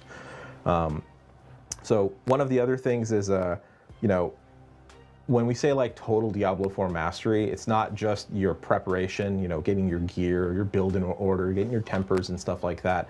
It's not just that. It's also kind of the as you play. And a big part of Diablo 4 is you don't actually know exactly what's going to happen at all times. There's a huge degree of randomness and RNG that the best players can just deal with, no matter what. No matter what the game throws at them, they can deal with it. So we want to preserve that as much as possible. And there's other things like navigation in the environment and things like that that are other facets of skill expression for the player. So all this comes down to something as simple as progress orbs. So as you're playing through the tower and you kill elites, or if you're lucky enough to find a goblin, they'll drop orbs as you murder them. And those orbs will drop on the floor and you need to go and pick them up. And a big part of this is when it drops, your ability to navigate to that space, not get hit by whatever thing the elites are throwing at you or whatever, is again another facet of skill expression in the game. But we do recognize that in some cases, you kill a guy and he drops the orb 7 miles the other direction going backwards, and it just sucks. So there are things that we're trying to do to have them drop a little smarter, to have them drop kind of towards the flow of play and towards the player who did the killing blow. So they still have to pick it up. They still have to deal with kind of the navigation of the world and all the hazards and stuff that are in play from the elites and stuff like that. But it's not like, oh, I have to backtrack in this dungeon to pick up the orb. This is something we can fine tune. We intend to fine tune as time goes on. But again, it's little things like that we want to make sure we're listening to you guys, that we are building this mode in service to you guys to have that awesome competitive environment. Which is kind of the last big topic, I guess, is a lot of people noticed, hey, this thing's really similar to the pit. And it's like, yeah, it totally is. And so one of the other kind of pillars that we've got is what we've called only in Diablo 4. So both modes share a lot of DNA with rifts and greater rifts from Diablo 3. And so they're very similar right now. But one of the reasons for that is the pit has been kind of a surrogate competitive mode because we haven't had something like the tower. So going forward, what we're actually looking to do is not just differentiate the pit, from the tower from where the pit is at, but also the pit as well. Both modes, we feel, need to kind of move away from where they are to be the best versions of themselves. Players deserve to have a really awesome endgame grinding mode like the pit, and they deserve to have a really awesome, stable, competitive mode like the tower. And there should be no compromise over which one wins if we're making one mode, right? So fuck it, let's make two. And we'll make one for the people who want to do leaderboard climbing, and we'll make one for the people that want to be grinding the end game. And both modes could be the best version of themselves, but that's going to take time, right? And so Tower is going to start very similar because it's starting at the same foundation, and over time it'll kind of change, it'll morph, it'll be its own thing, and the pit will suddenly have all this space that's freed up to occupy. It doesn't have to be kind of this pseudo competitive mode anymore. It can just be whatever it needs to be. It can be as crazy as we want. So exciting. I'm excited. Look forward to more information on that again in the new year. And I hope to see everyone on the leaderboards with 252. Hell yeah. And other thing to note for the people at home, you will not see patch notes for the tower, although we did make a huge suite of changes following feedback from the PTR, so expect that for patch 252, where we'll give you more updates related to some feedback we got around like pylons and things of that nature. Boss health. Yeah. So no, Zavin, that's fantastic. I know, we got so much feedback related to how much the pit and the tower do feel very similar. But for the people at home too, check out the blog because we do have a bit of an outline of how we are going to develop this. It's going to be in different stages, so your feedback will be critical as we develop this in tandem with you, just like Zavin said. So please keep giving us your feedback because this will help shape the mode to make something that's competitive and challenging and exciting, and something that you'll enjoy for a long, long time, which is awesome. So I hope you've been dropping your questions in chat because we will be heading over to Q&A. So I know we do there's a few burning questions that I feel like are on the top of everyone's mind, and we are going to kick it off with one question that we've definitely seen throughout, and that is, will Chaos Armor be coming back? Yeah, I can start this off, and everyone else can feel free to join in as well. Right? I mean, Season of Infernal Chaos was like definitely one of our most successful seasons in terms of seasonal theme. Chaos Armor, people loved Chaos Armor. Everyone did. Players, devs, everyone loved Chaos Armor. And the Chaos perks as well. They really enabled a lot of interesting builds kind of taken together. And we're definitely committed to like taking those learnings and applying them as we make future updates. I mean, I was talking earlier about the Melted Heart of Selig and how that was inspired by the Mana Shield Chaos perk. And I think everyone on the team here is really passionate about saying, hey, Chaos Armor was a resounding success. Let's take those learnings and apply them to our future updates. Right? We have seasonal itemization, with Sanctification, as Art discussed here. And that's our itemization system for the season here of Season of Divine Intervention. And it's definitely, we're looking at the lessons learned from Chaos Armor and thinking about where is the best way to bring back that build crafting, that variety, that chase. How do we best bring that back? Because just saying, oh, Chaos Armor just is now permanently part of the game comes with its own set of problems. And we want to make sure that we take the time take the best parts of it and incorporate it in the game the right way. Yeah.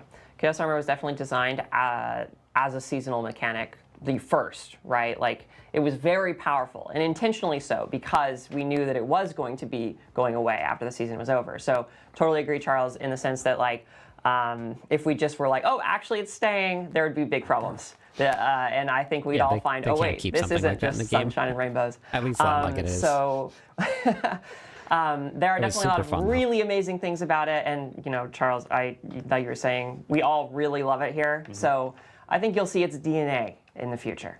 Yeah, Chaos Armor was chaos for sure, and yeah, definitely meant to be a flash in the pan and not something you'd have to, tune around for seasons. Oh, that's and seasons fair, to come. So yeah, I think class team would hate us if we did that. Yeah, I'll get a recap going. Awesome. Okay, so jumping into some questions from Twitch chat. First up, we've got Mippy.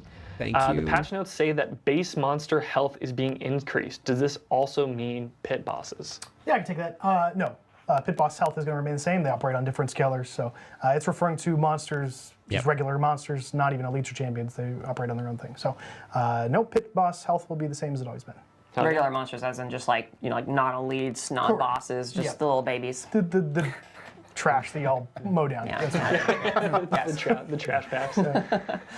Awesome. Cool. Never Justice. Cool stuff. Love the new mode. Does it yield any loot though, or just leaderboard focus mode? I believe this is in reference to the tower. Yeah. So sorry, what was the name? The name was Never Justice. Never Justice. All right. Thank you, Never Justice. When it launches with 252, there's not going to be a reward layer or anything like that. Part of this is making sure that if we're going to attach cool stuff to this mode, it better be stable. The community needs to accept it. They need to look at it and say, like, that is a competitive mode that has integrity, that has competitive integrity. And we just want to be really mindful that, again, this is something new that we're doing. We're launching this with a beta tag that we're not going to be putting ourselves and putting the player in this position where they feel like, oh, I have to cheese this thing, or I found an exploit or whatever. We really are being really careful to make sure we don't endanger all the other cool stuff that we've got in the Season of Divine Intervention with this. That being said, the plan is eventually 2 tracks of rewards. One for people that want to kind of compete against themselves. What is the best I've done in the tower? And then another one for people who are really focused on the leaderboard, right? How far have I risen above others in the leaderboard? And then making sure that both these kinds of groups of players are rewarded for their effort. Functional rewards like items and gear and things like that, currencies, but also cosmetics. And we'll have more detail on this kind of in the coming year, but look forward to it. And again, we really want your feedback on this stuff. Absolutely. And one other tidbit info I do want to include is that your access to the tower will be through the season rank system. So I believe it's rank 3 that you need to complete that gives you access to the tower. I think it's ranked 2. Rank 2. Okay. So complete rank 2 before early next year, which I'm sure you'll do. But that is another key piece of info. So one quick thing to add, besides the reward track, just to answer the question at a fundamental level, the monsters inside the tower don't drop loot. But they do give XP. You're always paid for your time. Yeah, I'm actually really excited about the personal reward track. I'm looking forward to it because I don't think I'm going to be a Giga gamer and getting to the top ranks, but at least I can get something for climbing. That'd be good. As a filthy casual myself, it's nice to have stuff for the rest of us. That's for sweaty. sure. Yeah. I mean, I'm sweating right now. See the rest of you on the hardcore board. The hard Fighting words out. Yeah, seriously. Durka Utka at Diablo. Is Azmodan in the game forever, or is he just for this season? Yeah, I can take that one. Asmodan and his 2 nipple rings are here to stay. So Bam, bam. Both of them? So, believe it or not, new cosmetic coming soon. No, just kidding. To be specific about it, Asmodan as the world boss will stay in the rotation moving forward. So all lesser evils will be in the game, and you can kill them all. For all the seasons to come, specifically the How Is Our event, where you interact with the shrines and you trade in the corrupted essences and that sort of stuff, that's seasonal only. But as then world boss will be an eternal and around forever. Asmodan, stand, baby. I love it. Nice. Oh, there he is. Yeah. Oh my God. What a cute face. What a great pic. Scroll down. Great picture. I just want to squish those cheeks. Iggy_101. As an odd question, there's no odd questions. What happens to new players who play the seasonal realm now? Do they get these skill paragon points through the seasonal rank? But then if they go to Eternal, do they have to do the renown over on Eternal? Okay, interesting. Yeah, no, that's a great question. So they're actually linked. So if you go onto the seasonal realm and you earn your progression in the seasonal realm, you will actually also earn it in the eternal realm. So if you get those skill points, if you get those paragon points, it will unlock in the eternal realm as well. It will not carry over if you get them in the eternal realm and go to the seasonal realm though. So you still have to re-earn the seasonal stuff. One way or the other. Okay. Why So Blue Panda Bear? Do the new cosmetic titles, like the final golden laurel, one you just mentioned, do they last just during the season, or is it permanent? And is that a character-wide unlock, or is it only for the one that you completed that season rank on? Yeah, so the golden laurels, the gilded laurels, those will be seasonal only. So you can show everyone in the world how amazing your seasonal characters are for that season, but you will have to go into a new season and earn the new gilded laurels in the new seasons that come. So you're gonna have to grind all over again, be a sweaty nerd. You know, we love that stuff over here. And I believe that it is account-wide. So if you get it on one character, basically your account for that season is gilded, gilded laurels at that point. Yeah. Unreal. All right. The Dude Thor at Diablo, how long after launch will the tower and leaderboards release? For many people, that's the main feature we're interested in.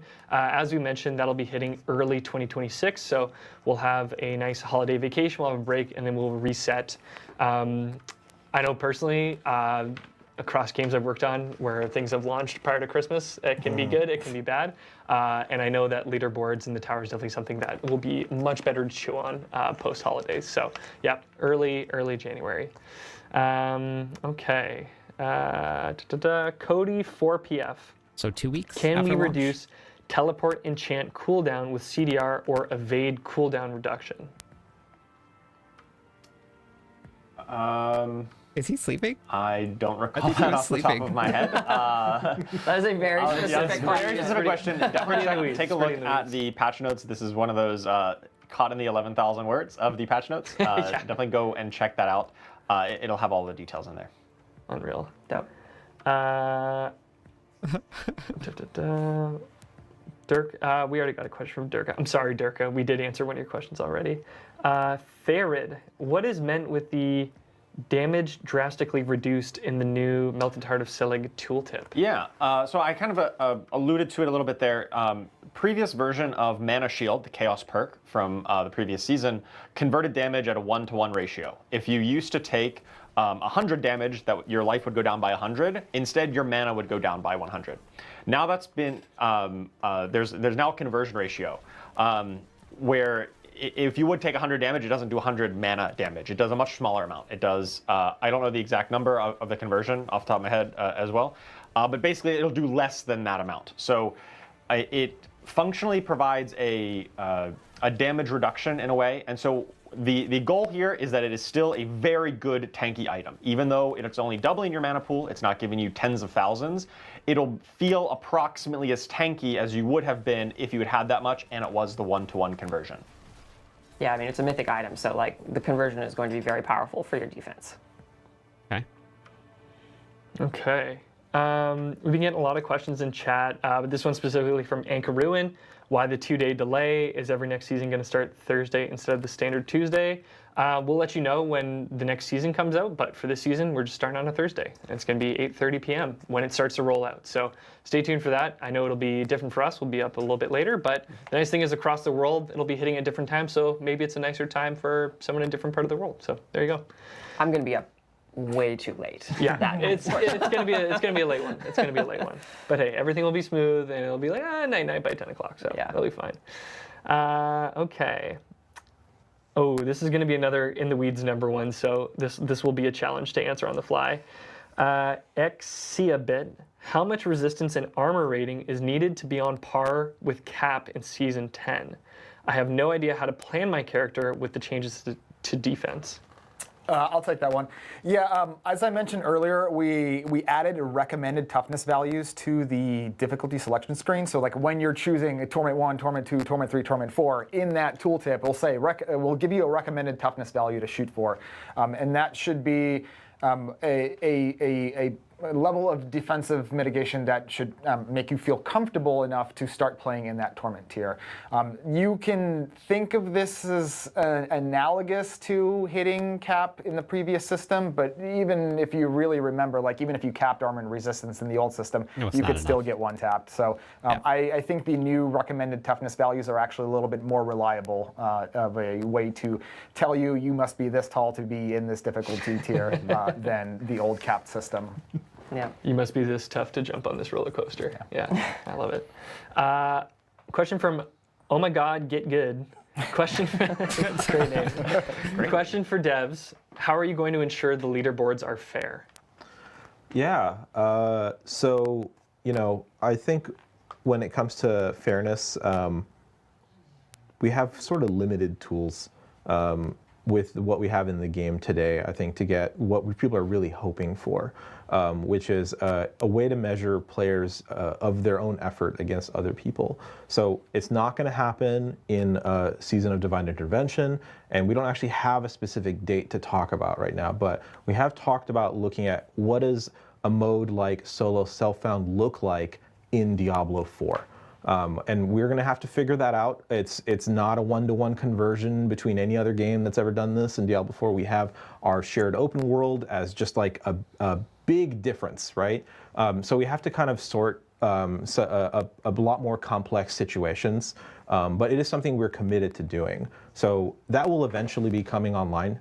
And when it does, we think that should go a long way to kind of ensuring that there's a lot of integrity and fairness in the leaderboards.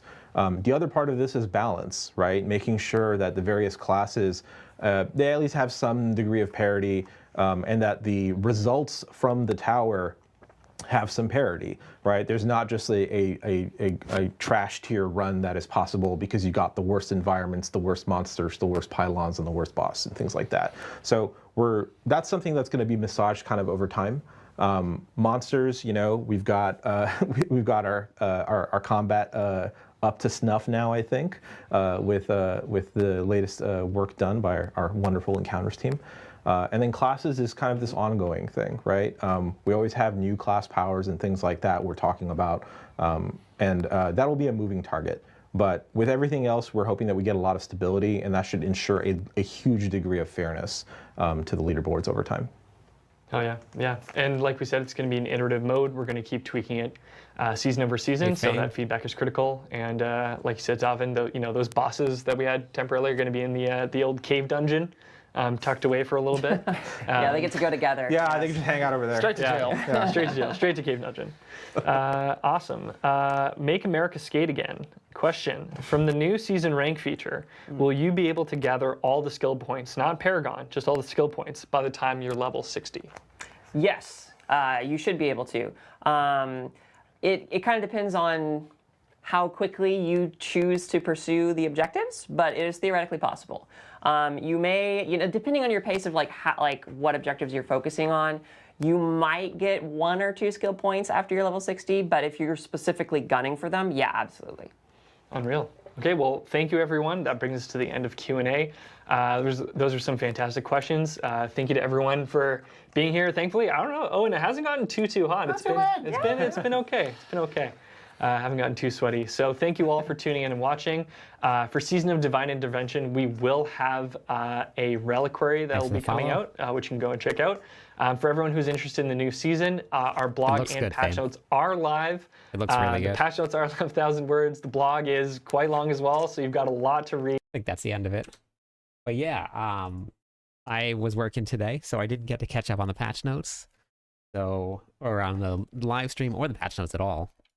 So we're just hopping into it, but we just finished, took a lot of notes.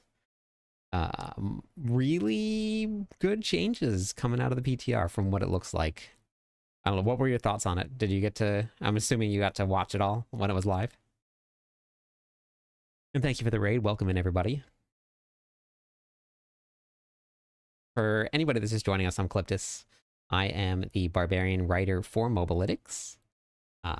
And we're about to hop into the patch notes. I'm super excited because everything that we saw was Barbarian all over the trailers. So I'm pretty excited. Yeah, we'll recap everything. But good job falling asleep. So yeah, I'm pretty excited about that. Hey, War. Yeah, it's gonna be real good. So I gotta get into the notes, and we'll do some recap videos, and that'll all be on YouTube. We'll recap the live stream. We'll recap the patch notes. We will take a look at quite a bit. Yeah, yep. Fame brought over a bunch of people here. So I'm pretty stoked about this. I have my dog currently on my lap right now. I'm gonna have to move him. Yeah, tempering is changing. There's a couple things that I'm gonna have to look into the notes and see, because they said that it has a chance to become a greater affix, but you could already make temper as a greater affix on the PTR by quality to masterworking to 20. So maybe that just allows you to have 3 GAs. So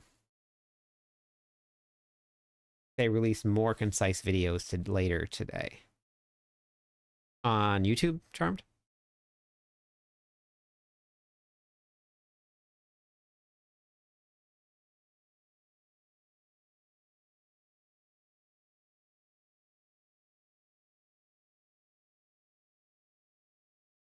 Okay.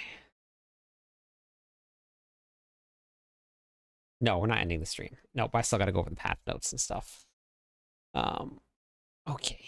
All right. I'm going to run to the bathroom, though, before I do that. And you guys can say hi to my dog. I'm going to pick him up real quick. His head is, like, in between my lap and the arm of the thing.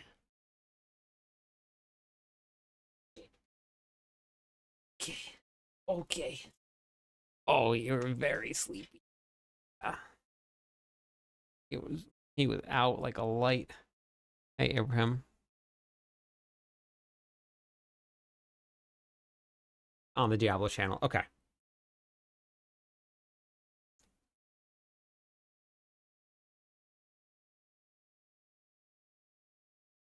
Yeah, that's Hugo. He's the old man.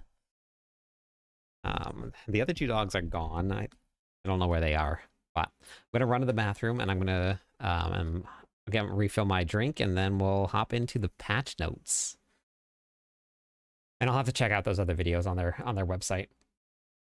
or on the YouTube page and see. But we got some pretty crazy stuff that's happening here. So I will be right back.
All right. Here we go. Patch no time.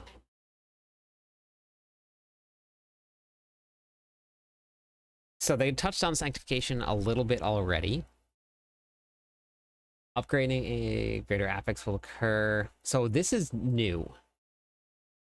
This is good. You can update a non-ancestral item. So let's say that you find, I don't know if it makes it 800 item power, but if it does, if you find a, let's say a triple say amulet that's 750, you can now upgrade it to 400 is what it looks like. So affixes and mythic items can no longer be replaced. This is also probably going to make it pretty crazy during the leveling process. I'm not too sure, but all right, have a good night. This one was a big one. They talked about this a little bit here already. People were very worried that they would brick their mythics. Well, you no longer can brick your mythics, so that's a big one.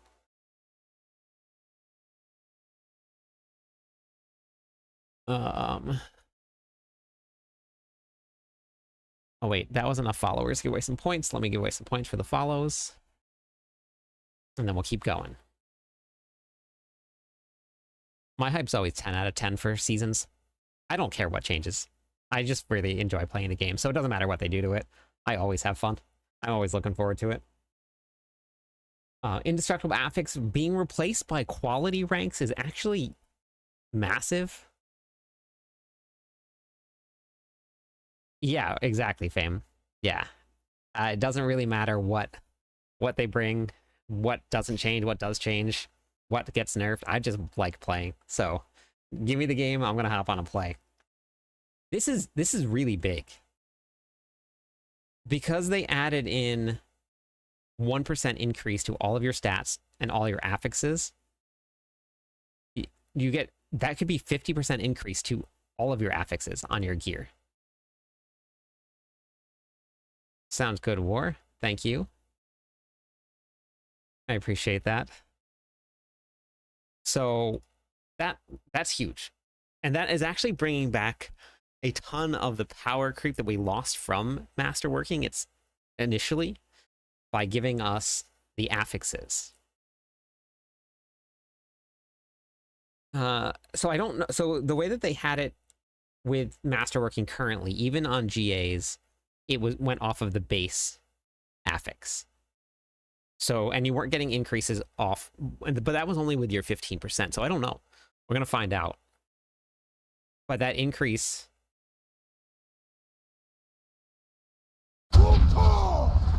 changes now 50% to a stat at level 25 for a GA.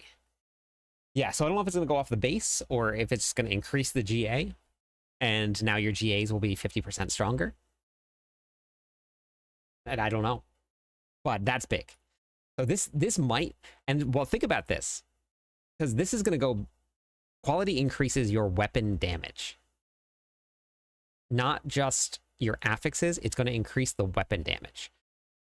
Now you add an extra 25 onto that weapon damage, which that's massive, that's huge.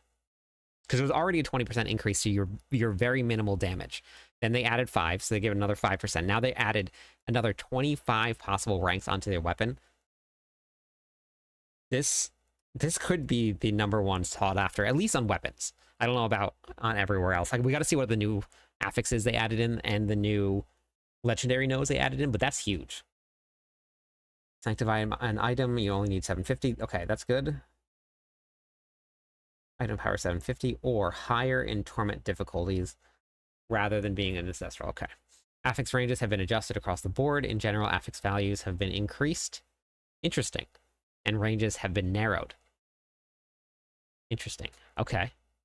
And affixes now have a higher maximum. Those are all good changes.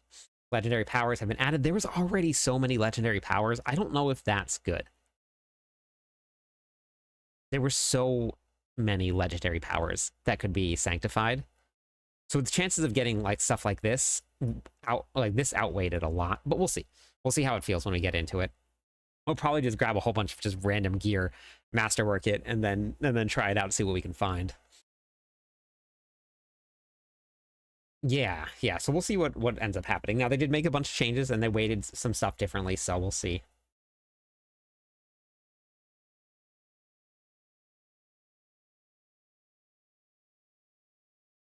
RNG is RNG, yeah. So we'll get to see what happens here. So, Andariel, for your divine gifts, reduce item quality rewards in pre-torment tiers. People were probably getting some pretty insane gear.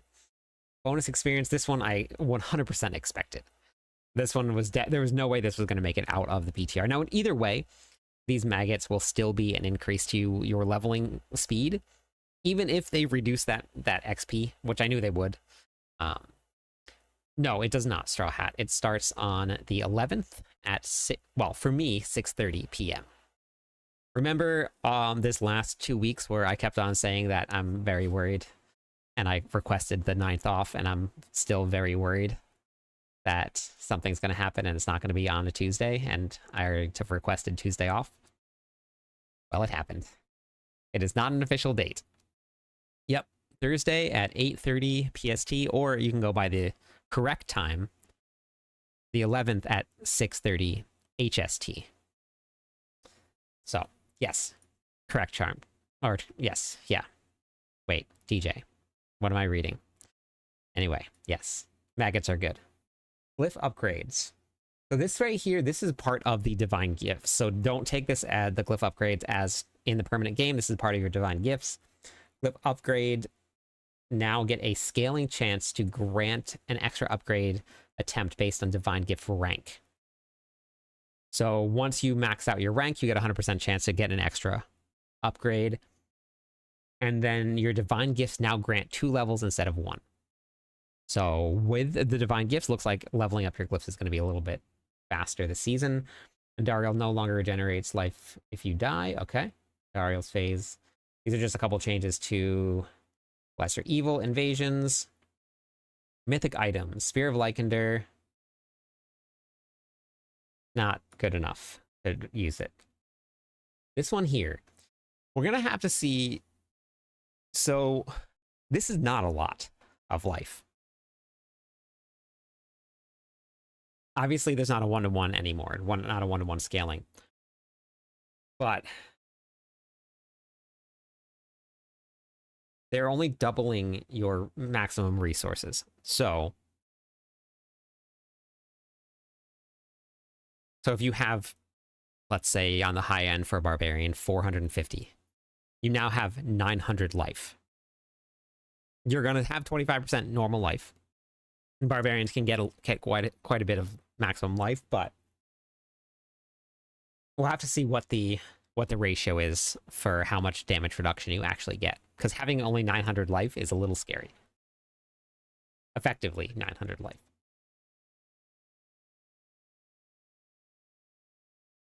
All right, here we go. All right, we're jumping into the Barb Nation.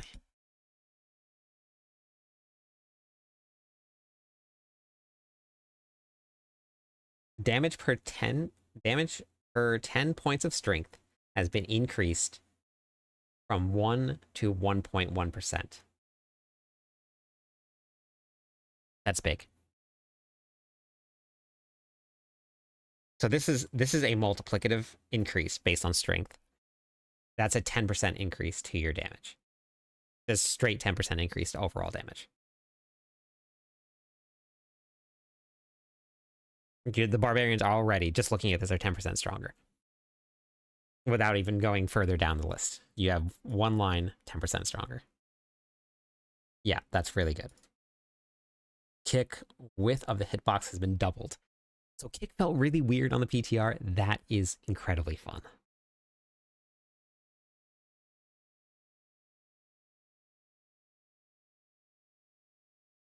Start with, I would look up some gameplay, Tom, and then take a look and see which one looks like it's more appealing, and try that. I mean, there's nothing wrong with all of the Diablo games. Are going to be a lot of fun. Power kick, revert to the Fury cap. Yeah, we knew that was going to happen. This is what I was just talking about. What, 2 nights ago? This is what I was expecting. They were going to just reduce the scaling of the attack speed for leap, because they had already mentioned that they were going to reduce it. So that's fine. I think that we'll still be able to get a lot of attack speed with the new changes to the affixes. And we'll still be able to leap really fast. Enhanced Hammer of the Ancients now increases maximum fury. So that... Wait, that's just your regular... So now, effectively, this is 200 if you're using Selig. That's a lot. Because then you're going to get your multipliers off of Maximum Fury. With Hoda, Maximum Fury equals damage. Hoda Guide is up and running now, by the way.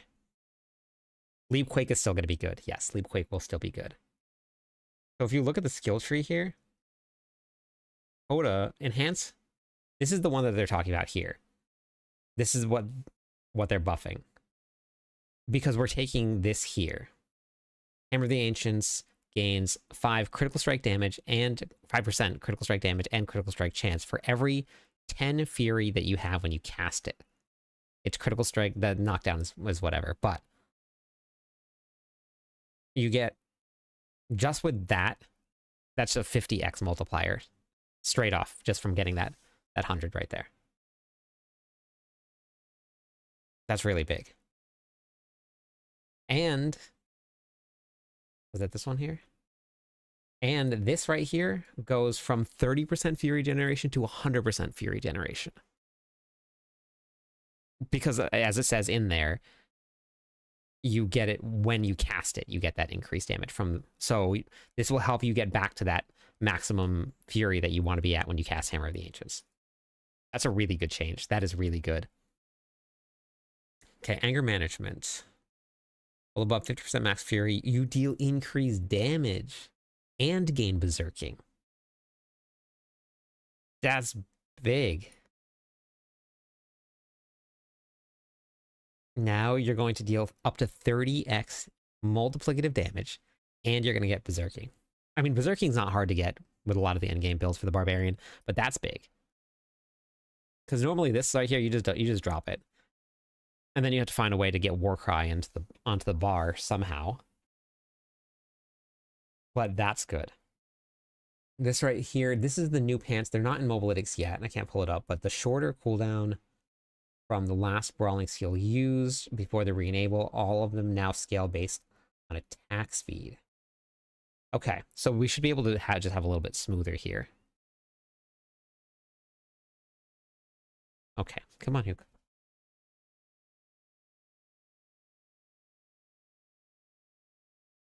Ugh, I think Hugo's having an anxious night tonight. A little warm in here, and I'm wearing a hoodie. I mean, the AC's on, but I'm still warm. Okay, let's see. We got attack speed. There was a very slight delay when you used the pants, but that was only with leap, I think.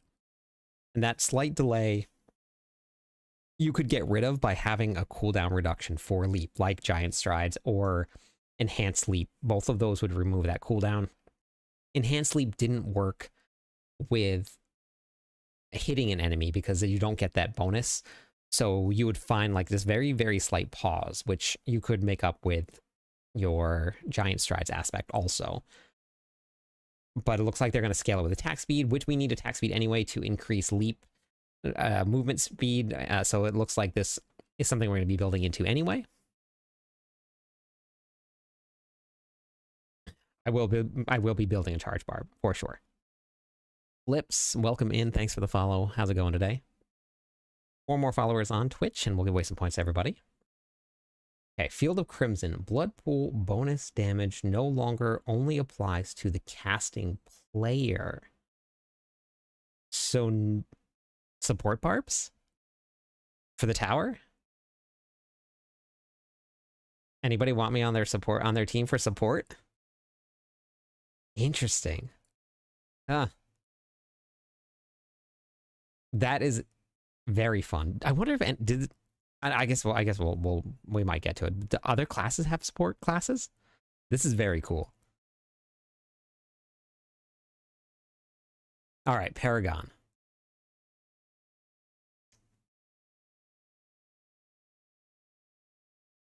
Do you see this? Tony, thank you for the follow. Massive buff. Massive buff. Massive buff. Small buff. Massive buff. Massive buff. Well, I guess this is a 50% increase right here anyway. But this is just damage reduction here. This Undaunted needs a little Undaunted needs a little bit more. But wow. That's huge. Dude, the barbarians are going to be good. I mean, they're good in every season, but this is going to be really fun. All right, tempering. Berserking Finesse, remove damage while Warcry is active. Great. Nobody ever used that. Amazing. Super huge. Arsenal Finesse. What was Finesse? Let's go hop in. I'll go take a look at it. Weapon Attunement. Affixes removed. I love that they're cleaning up some of the affix pools. Resource generation with a 2-hand bludgeoning weapon. Great, great, and great. Perfect. That is so good for the barbarian. That's huge. I want to see what this one is. Arsenal Finesse. So major buffs everywhere. Now, I'm waiting for clarification on this because this was one of the things that got leaked to me. Not leaked, but told to me earlier while I was at work. This one hurts. And I'm very confused about this. Fix an issue where Ramalatni's magnum opus, the Ramalama Ding Dong, was active even when the active skill wasn't using the weapon. So they confirmed in Season 10 that this was intentional and that it would affect it. Now, I'm wondering if it was only for the Chaos Armor to be involved. But that's a bummer. That's huge. That's a big, big hit to Hammer of the Ancients.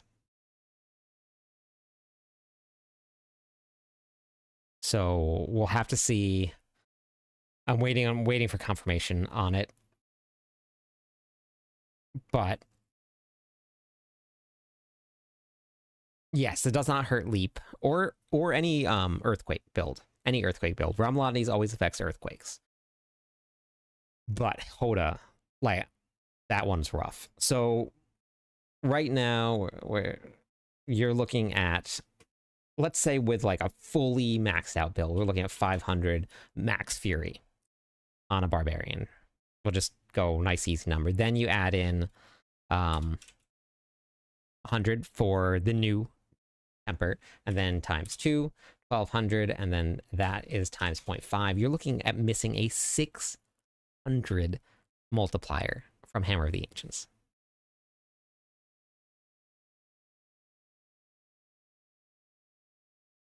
So right now we're looking at leaving Lunging Strike as possibly, I don't know how hard Hoda is going to hit for, but we're looking at probably leaving Lunging Strike as the top build of the season. We'll have to see. But yeah, that's a big one. There is no way to do that. Hoda has to have a two-handed bludgeoning weapon. Hoda cannot do it.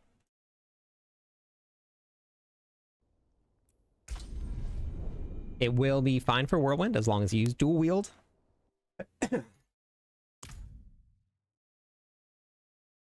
But what was great about Season 11 or Season 10 was that you could use a two-handed mace for Whirlwind, so you still were able to take advantage of heavy-handed, and you're still able to use the multiplier from mace. So that was... So things are going to change a little bit, obviously, because Chaos Armor, you can't really compare anything to Chaos Armor. But we're looking at... Wait, which one are we looking for? We're looking for...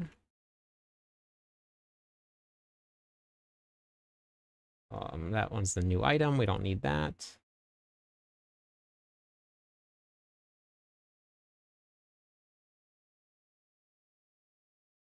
Varian, we'll get to that in a second.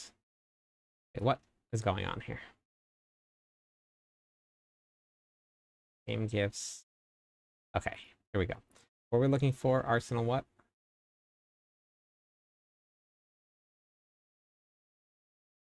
Arsenal Finesse. Okay. Thank you, Zeus. Arsenal Finesse.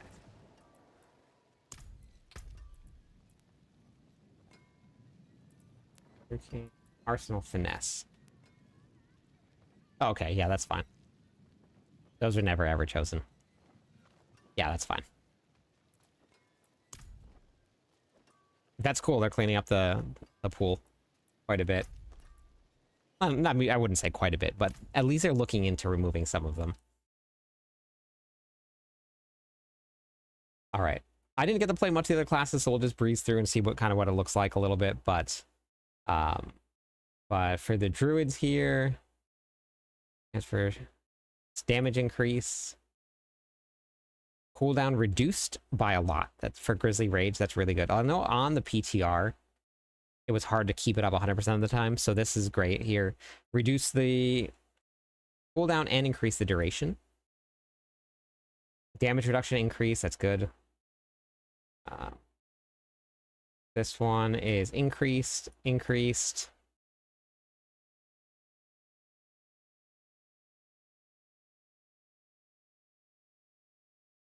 It does take it off of every build, yes, it does, but it would have been nice to have something other than Lunging Strike be at the top. Even if it's for a season. Like, leave it in there for the season, say we're going to test it out, and it might change next season. But Well, we'll see. We'll see what Hoda feels like. Let's see. You deal poison damage while shapeshifting. That looks like a buff.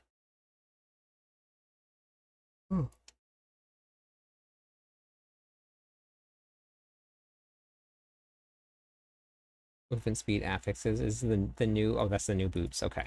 Yeah, they changed that. Paragon. Your earth skills, that's just a straight increase. You don't have to do any conditional. That looks like a buff too. Good. Okay. Necromancer, Book of Dead, Iron Golem. Attack speed, great. 25% increased attack speed. Perfect. We knew that they were moving caps.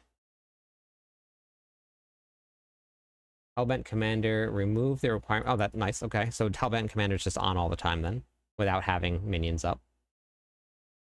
Timer for overpowered reduced. Okay. Buff. Barrier reduced from... That's a little bit of a nerf. Assuming corpse.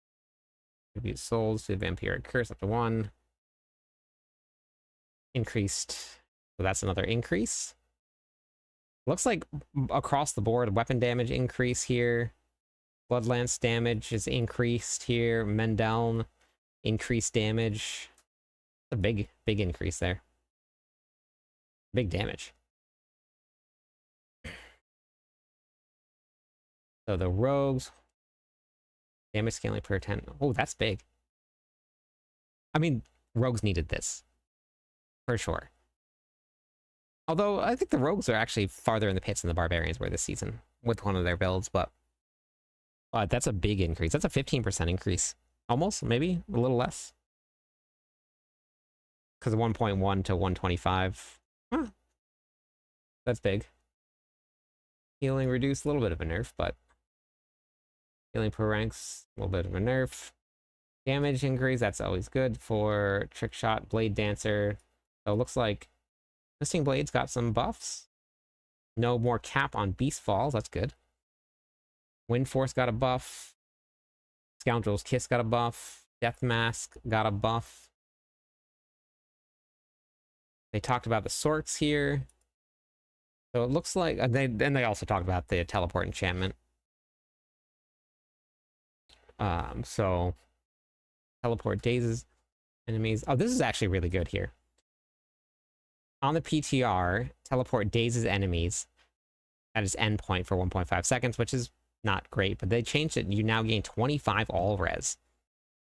That's great for toughness. Potent warding. +5 resistances. Okay. That's a buff. Maximum barrier reduced to 20% of your maximum life. Okay. So less barrier for Sorks. Barrier per rank reduced to 5, so less barrier for Sorks.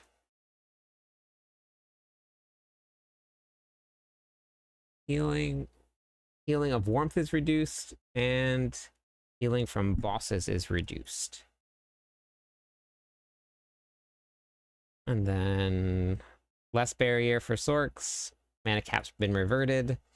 Teleport cooldown reduction increased. So more teleport cooldown reduction from Bound and Conduit. When you freeze an enemy, there is a 25%, 40% chance to become vulnerable. Now, Frost skills deal increased damage and have a 40% chance to apply vulnerable damage for 4 seconds. So that's a buff. The Oculus. So they've been talking about this a lot. Casting teleport grants stack of galvanize, increasing its damage. Becoming injured teleports you to a random location. Now, each enemy hit by teleport increases the damage by 15x and reduces the cooldown of its next cast. Becoming injured teleports you to a random location. Okay. Looks like a little bit of buff there. Close enemies. And there's a reset each. Okay. Tempering, Spiritborn. Reverted the cap on poison pushback. Poise for Rushing Claw now reduces the time to recharge by 5 seconds. I think that might have been what Immortalized were working on.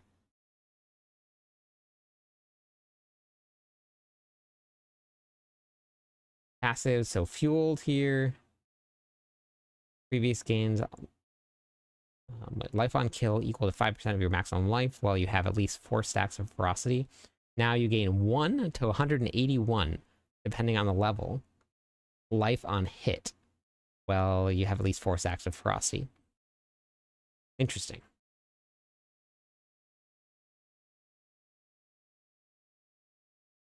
Say you had 15. That's a nerf. That's a pretty big nerf. Oh no, that's life on kill. Okay, no, that's good. That's a buff. Okay, that's a buff. Jaguar. Increase attack speed and cooldown. Increase direct damage up to 3 close enemies to you. Okay. Forest power barrier reduction reduced. Looks like they're reducing barriers across the board. Oh, this is going to be crazy. They're reverting, getting Rod of Kepaleka without any resource cap. That's pretty crazy. Peacemonger's Signet, chance to change, or dodge chance change. That's great. Dodge change to dexterity. That's really good. All right, so masterworking, we talked about this already. We got the increase from 2025. Quality increase per masterworking. This is actually great. So basically 4 clicks and you can, or 5 clicks and you have a chance to be done. Instead of potentially 20, which, I mean, you have potentially 12 clicks to get to the top here, but that's way better than 20 clicks. So they cut down the time to masterwork. Yeah, this is crazy here. This is going to add in so much more of the power back. Quality upgrades now increases all affixes by 1% of the per quality value. Yeah.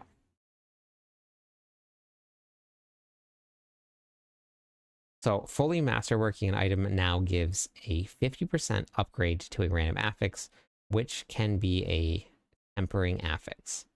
Which is, I think that just means that they're making it a GA, is what they mean by the 50% upgrade. The boosted affix will be colored differently to highlight it. I like that because on the PTR, you didn't know which one you got. There was nothing, no indicator. So this one, this will basically be like your triple critting here. But now you're getting those boosts and you get the 1% increase per quality. And that quality goes at 25, but can get increased to 50 with your sanctification. And they've removed a lot of the downsides to sanctification now.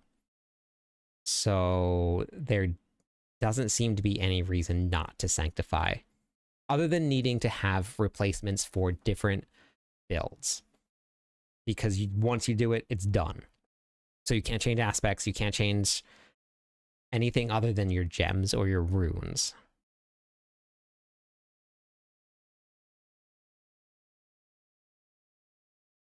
Yeah, they are. The patch notes look great. They made a ton of really good changes. They removed a lot of the pain points for people. They reduced the monster life. They introduced a lot more of the power creep that people thought they were losing. And they buffed everything. They buffed, there was like almost, there was very little nerfs. But there is a pretty big gap between the people that play Diablo 4 and the people that play PoE 2 in a broad sense. There is definitely overlap and people will choose one or the other. But there is a pretty big gap between the people that play. So it's fine. This was planned a long time ago that they were going to go live, which they didn't tell anybody until it was too late. But they were going to go bring the server live as soon as the Game Awards were over, which I believe coincides with the release of the Chinese servers also. So I think it's all releasing at the same time. And the Chinese servers were announced a while ago. If I have time, yes, Van, I will. But I'm not too sure if I'm gonna have time to or not. Okay. Yes. Yeah. Hopefully it's the expansion announcement. That's the only thing I can think it would be. So hopefully. But yeah, for anybody that's watching, because we got a lot of new people here tonight, I accidentally ordered one of these here. And it was just sitting in my cart when I bought the new parts for my computer, so it showed up at the house, and I was like, whoops. So now I'm giving it away. So exclamation point giveaway will bring up the information about it. If you guys want a brand new graphics card that is not opened, because I was just made a mistake there.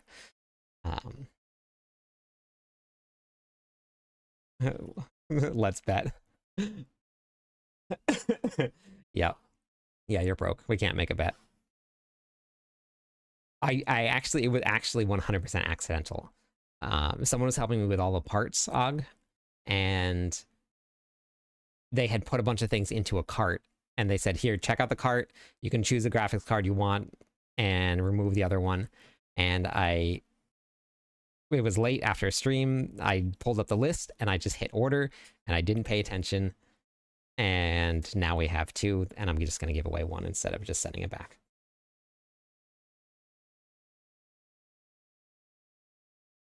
So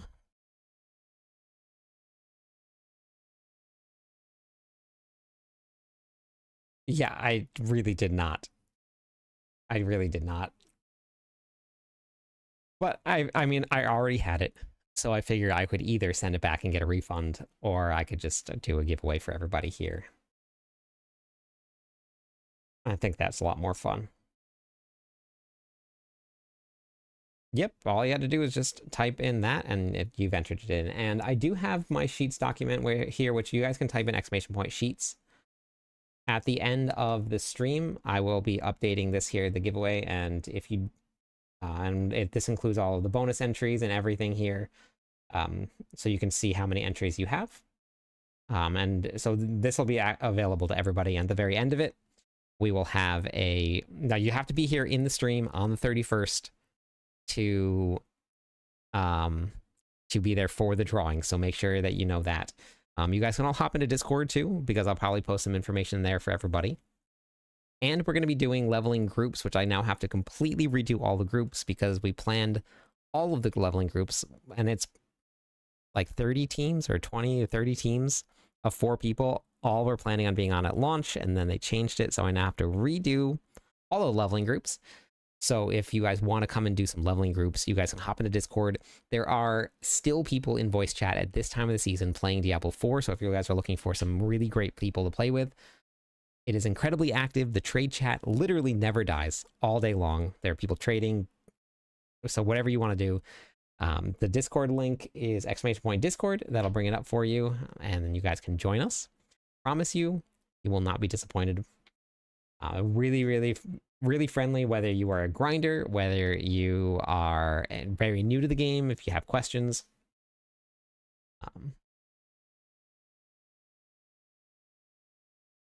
That's okay, Van. That's okay. I don't drink, so I will just be streaming, and it's on New Year's Eve for me.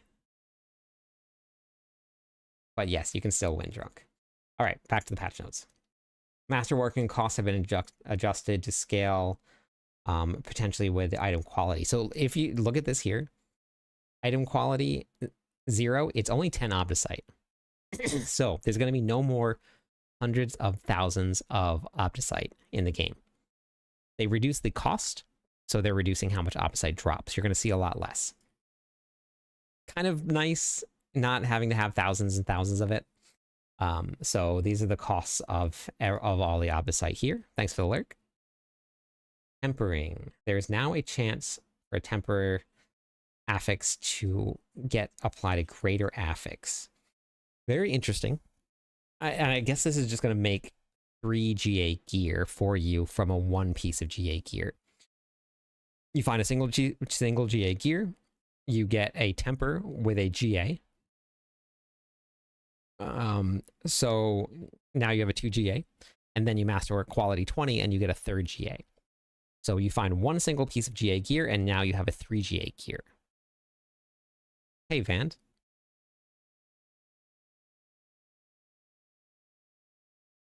Resources gained, tempering affixes have been added to the helm and ring. Resource gain tempering affixes have been added to the helm and ring. Interesting. Okay. Resource per second have been added. I think I wrote these down. Yeah, there will be 5 GA pieces of gear. And it looks like if they're giving you 2 straight off the bat, that means that really all you need to do is get a 3 GA piece of gear, which they did say they increase the amount of 2, 3, and 4 GA gear that you're going to be seeing. So you will now have 5 GA gear. And it seems like it's going to be a lot more attainable in the season. Adjusted tempering recipes to remove affixes, which we saw that. We were just looking at that. That's really good. Some class-wide affixes have been adjusted. Natural motion. Movement speed. Wait, that's weird. Why did they do that? They took their movement speed from... Is this a typo, do you think? From 16% base to 15% base. Very interesting. But 45% increased speed is really big.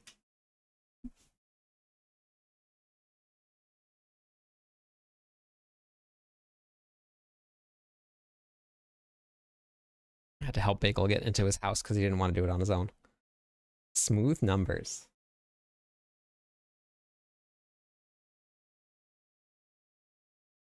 Okay.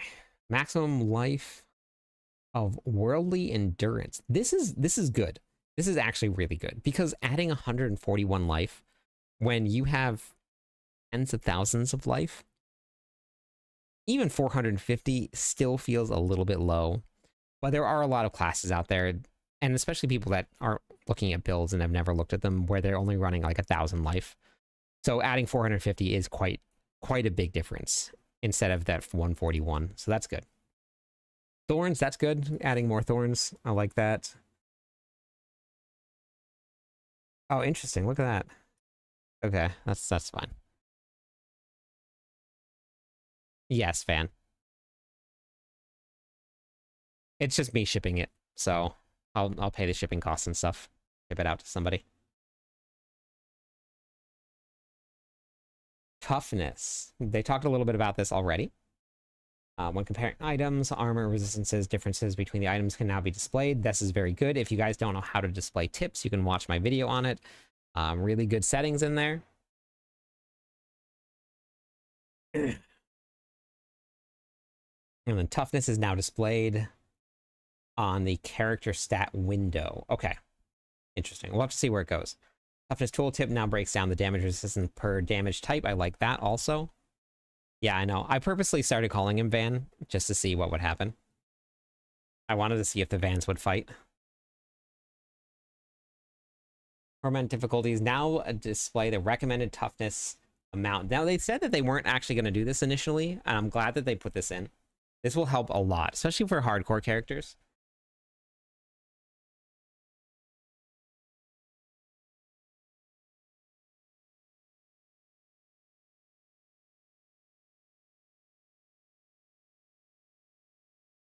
Oh, interesting. Did you see this? Monsters in the open world no longer scale 1-to-1 with your level. It is now offset, so the players scale better than the monsters. Demolition Derby. Which van wins? Why? Interesting. Okay. So they give us an extra affix while we're leveling. They did increase the monster life for base monsters, which those were never an issue anyway. Okay, monster damage has been reduced at low levels. That's very good. Monster power has been tuned down slightly in the early torment tiers. Okay, so it's going to scale up pretty high. Base health for boss monsters has been increased. Now, they talked about this in the PTR. It says boss, but I think that might have been a typo. They nerfed them, but they also increased the life of them a little bit. Chance for items with multiple greater affixes to drop has been increased in Torment tiers. More items now drop from level 1 to level 15, so you're gonna get some more items, which is I think is actually good. There was not a lot. In a capstone dungeon, the closest affiliated difficulty is now displayed. Okay, perfect. That's good. So that means if you're in, let's say, capstone 4, it'll be equivalent to torment or pit level 10. So they'll put that pit level in the difficulty setting, so you know which one you're at. When in a capstone dungeon, the closest, okay, yep, cooldown reduction can now be naturally appear on, this is interesting. You can find gloves, rings, and shields with cooldown reduction on them. It doesn't have to be a temper for something specific. You can find cooldown reduction on rings, gloves, and shields, along with helmets and amulets. That's pretty big. Various tuning to capstone dungeon encounters. Okay, yep, various tuning, yep, they said that, okay.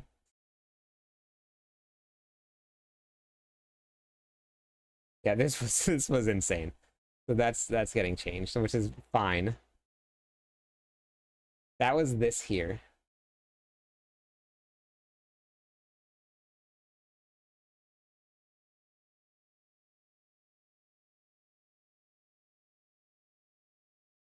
All of these, I have a clip of it. There were so many experience orbs that were dropping. It was pretty insane.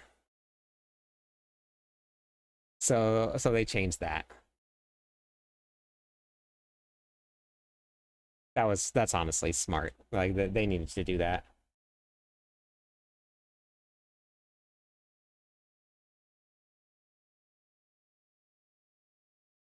You okay, buddy? Not very comfortable here tonight, huh?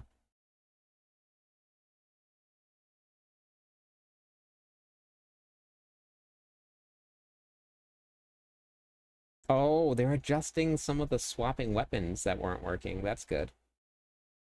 Okay, you want to get down?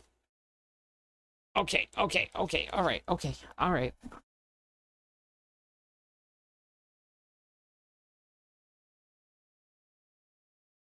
He just, like, ran to bed.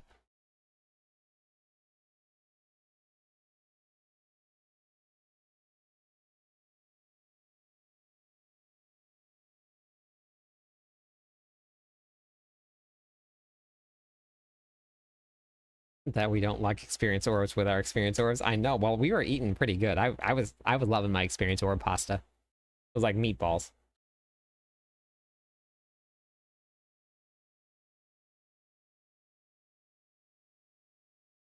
Oh, interesting. Oh no.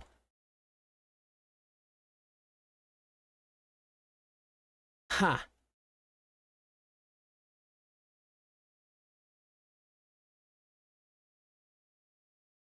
Fixed an issue where attack speed could appear as an affix on a two-handed weapon through enchantment.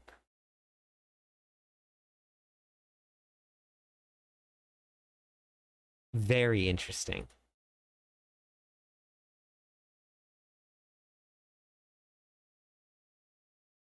That means that it is a dropped only affix.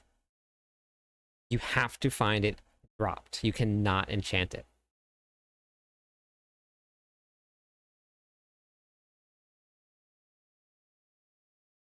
Interesting. I wonder what other ones are dropped. I wonder if cooldown reduction is going to be dropped only.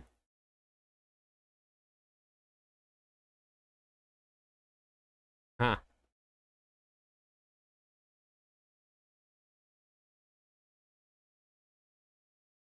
Into resting.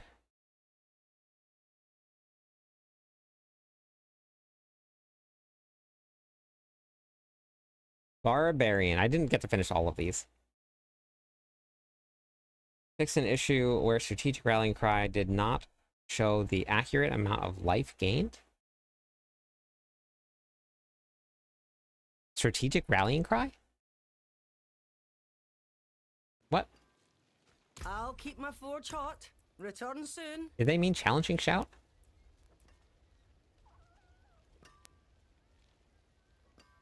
Oh, the Fortify life, maybe? But now it's like super small numbers because Fortify's changed. Okay, maybe that's what they're talking about. Okay. Next issue where Ugly Bastard helmet. This helmet always has issues. Did not have the appropriate amount of fire resistance. That's good. Fixed an issue where Brash Node no longer granted resistances as a bonus. Okay, that's in the Paragon board.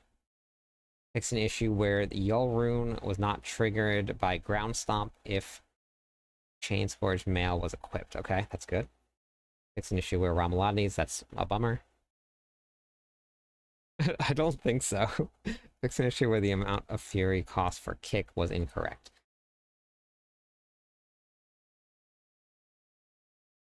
I had a thought about the barbarians that I didn't see, and now that thought's gone.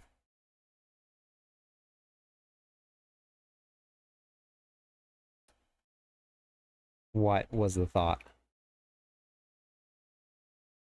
Ground Stomp. They didn't do this.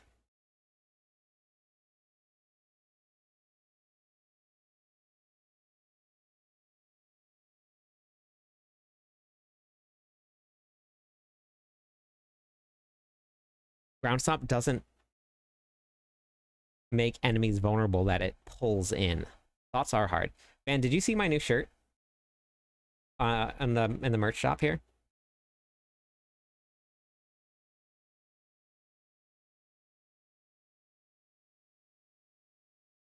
Comes in several different colors.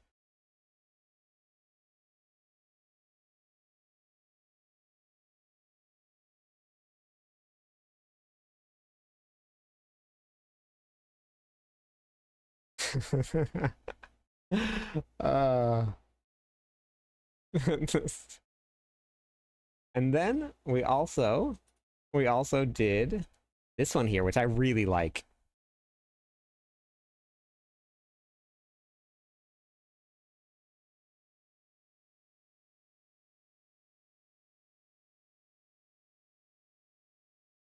They really captured the essence of them.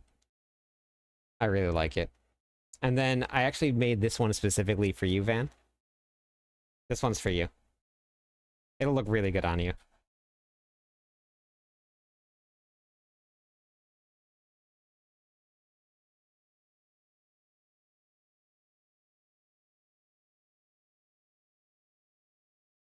Bagel of the PC protector, yes. Yep. Well, I added in a bunch of stuff. We added in sweats. We added in some mugs, like words are hard mugs. The dogs are on the mug. So there's a lot of stuff on there. Okay.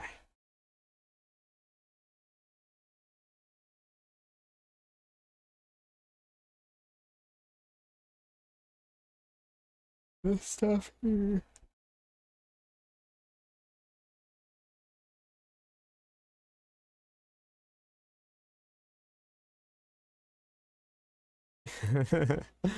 All right, so here is the tributes. Undercity changes. I'm glad that they buffed this because I really like the Undercity. Significantly increased attributes of pride. Increased rewards. So these are all increased. Increased quality from magic to rare, and reduced the drop chance of tributes of pride. Interesting. So you're gonna get less, but they're better rewards. Hey Mulder, how's it going?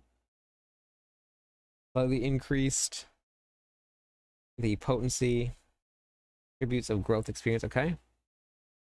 3 more followers on Twitch. We'll give away some points, everybody. On theory, or Paladin Crusader Stealth Drop with Season 11 as part of the pre-purchasing expansion announcement. I haven't even seen that as a theory.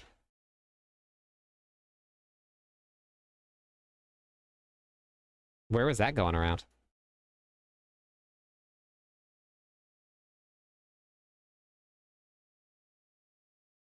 It's all over everywhere. Interesting. Huh. Well, that's weird because I'm never on forums or on Reddit, so that's probably why I haven't seen it. There's a flail as part of the cosmetics.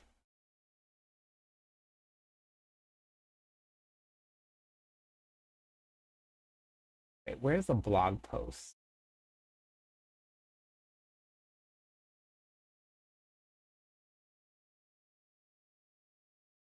Where was that? Yeah, I don't look under there. Where was the blog post? Is this it?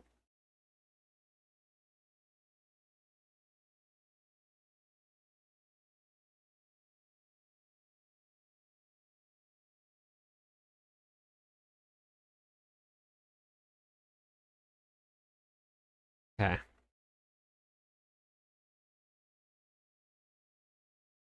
Not that infographic.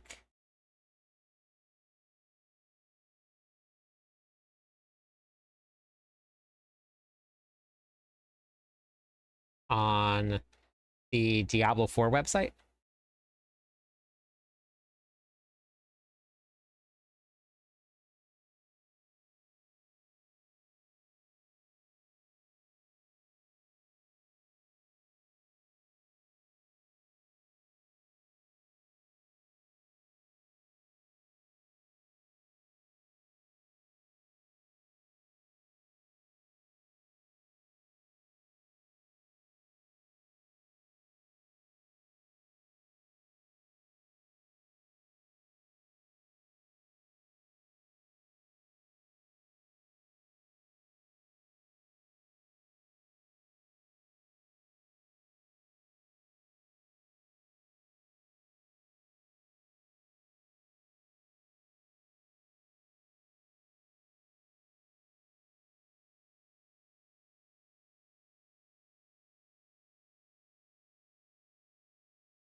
I don't know.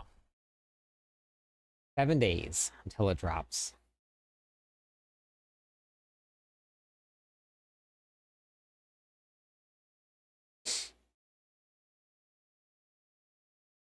Items, healing aspects. Healing runes, fix an issue where is all rune.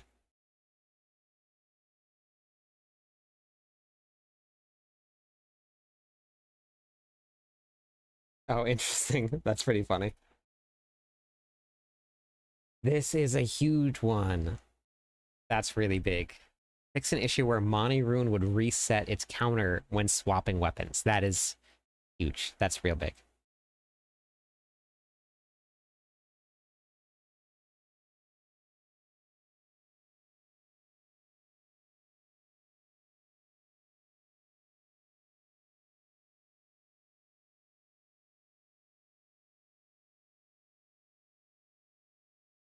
I don't... We saw that already. I don't think anything new is going to be in here. I think this is already... Yeah, this is already everything that's been changed.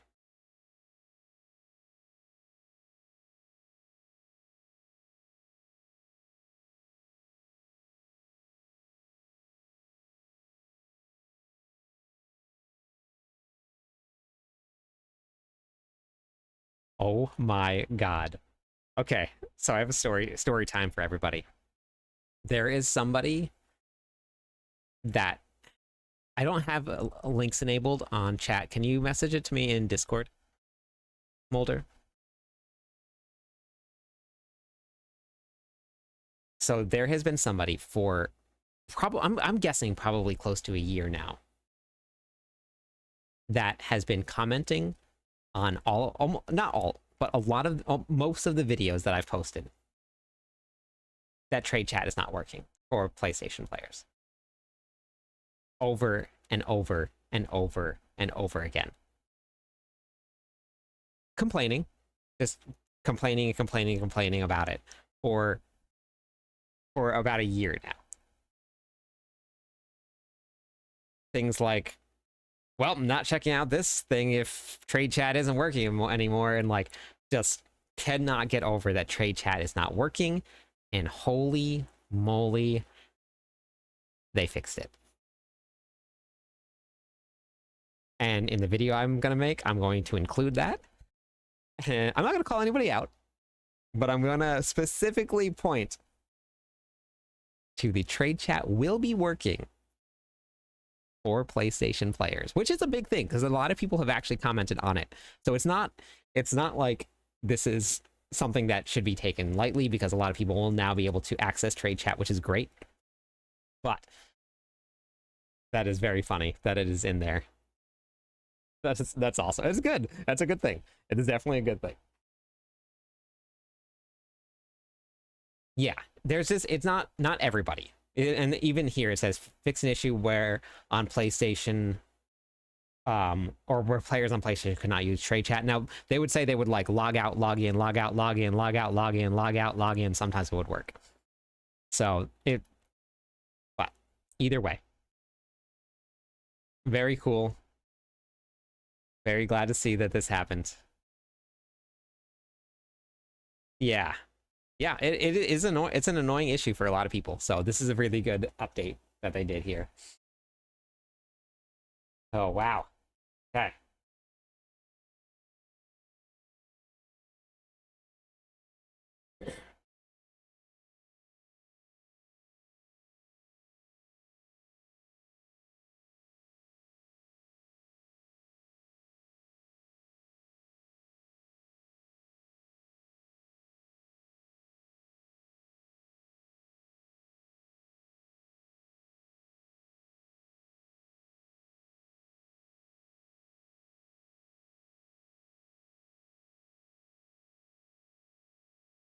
Hey, Rex. Flip Terrarian. How's it going? So I don't know if anybody caught this, but you can get into Torment 1 before you're level 60.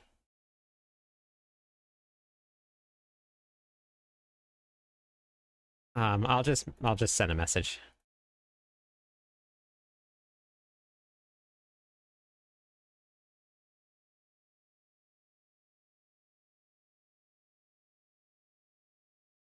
Testing. 1, 2, 3. Testing. 1, 2, 3.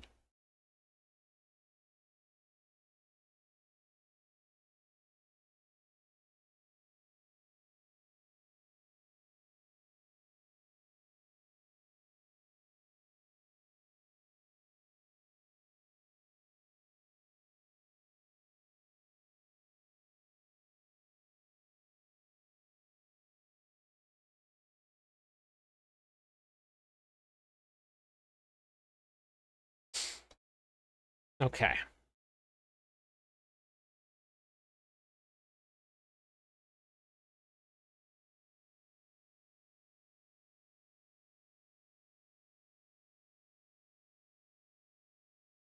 I got it. Yeah, I had that open. Right here. Oh, wait, no.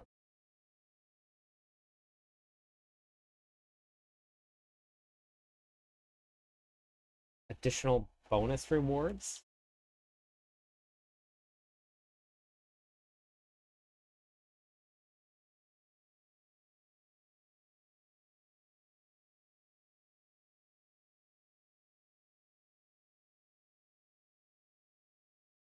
It won't let me click on it, but it doesn't look like a flail. It looks like a mace. And it looks like maybe like a necromancer thing. It doesn't let me click on the image.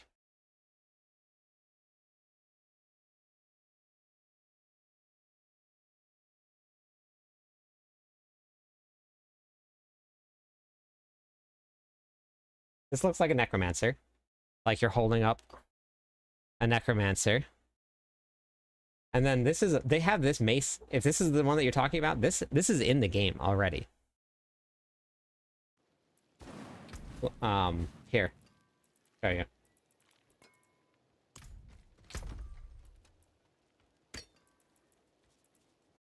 This here?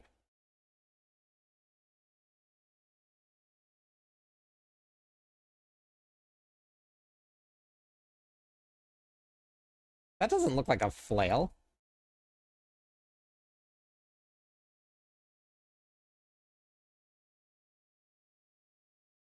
I would not have pegged that as a flail right away. Not even close. It just looks like you're holding up like something what do the necromancers hold? Hold on. Do I have a necromancer made?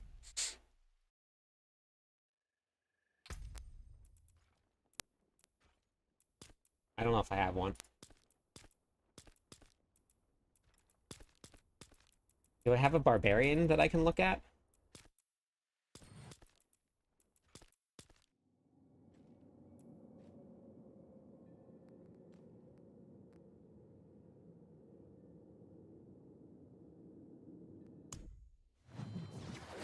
You know what? I was talking about this the other day, Mulder, is that everybody thinks that the developers give the partners a lot more information than they actually do. I requested off on the 9th of this month. And I have Tuesday, Wednesday, Thursday, Friday, Saturday, Sunday, Monday, or Sunday off. And now the release isn't until... And now the release isn't until Thursday. If I had known, I would have not requested off.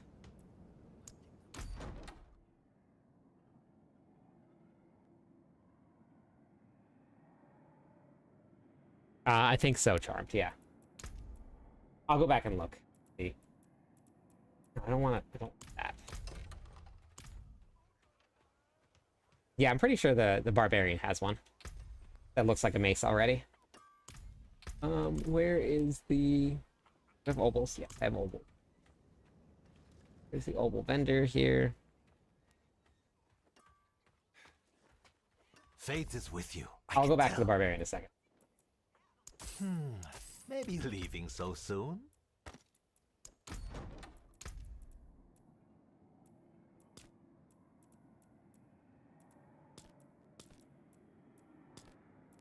What am I thinking of? Thinking like a lantern.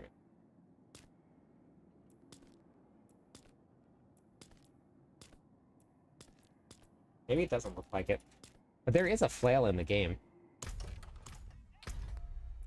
Nice, kid.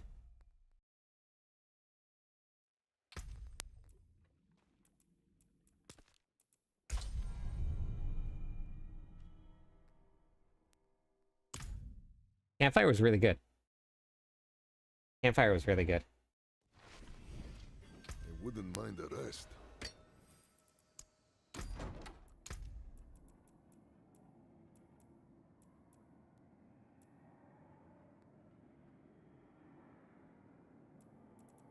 I could have sworn there was one.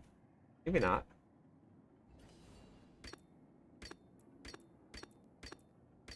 It doesn't look like a flail to me, though, at all. I did not get that at all. I looked at it before. And then I didn't think that was the page you were looking at. I don't see it.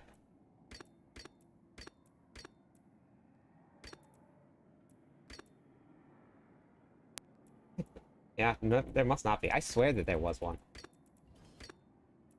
But I don't see that.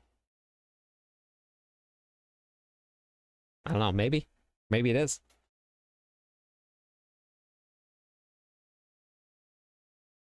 Yeah, I don't know.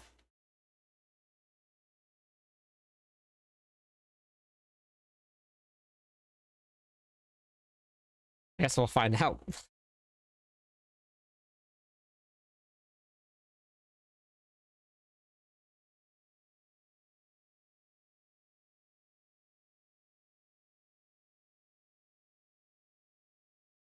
Yeah, I have no idea. No clue. Maybe. Interesting. Do you really think that they would do that, though? I mean, it says Templar right here.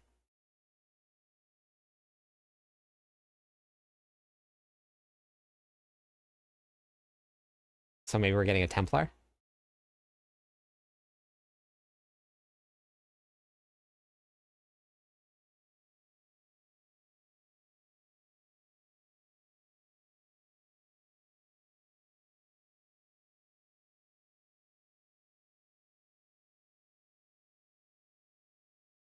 Yeah, I don't know.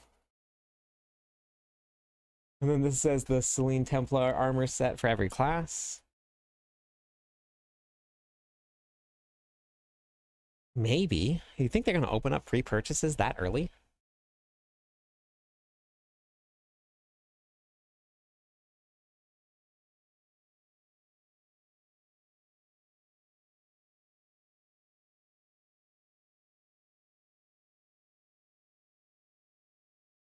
All right, Mulder, thanks for sending that over. I appreciate it. No, they haven't announced anything, Anna. We're just speculating here. Somebody said that this looks like a flail. I don't see it. I was thinking like somebody's holding something up, like a focus or something like that, but it could be. It very well could be.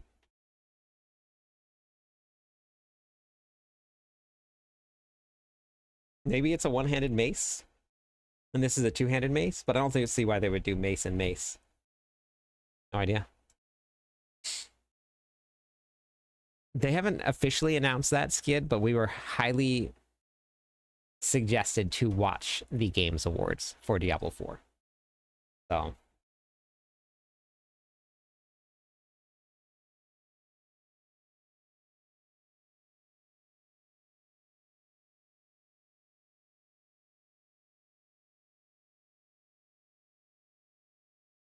It doesn't tell you in here what's there. Yeah, I was thinking like focus or something, but who knows? I could be completely wrong.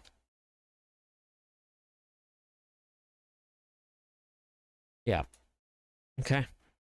Interesting. Man, so if that's the case, then that would be crazy. That would throw my whole thing off. My whole game plan. If they released a new class.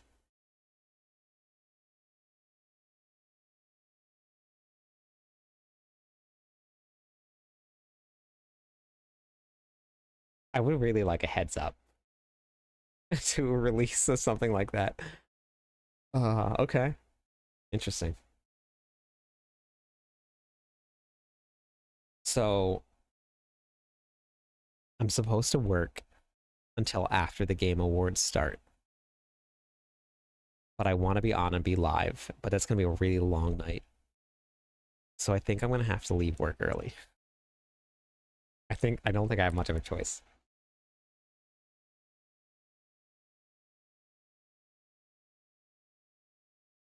Man, this whole thing has been so chaotic from having the wrong days off. Ugh. Well, that's what time I wake up, Morton. No matter what. So I get up then to feed the dogs. And then I'm going to have to be up from 4:30 in the morning. Go to work. Stream the Game Awards. And then the season launches as soon as the awards are done. And then I have to play right after that. So it's going to be a very long day.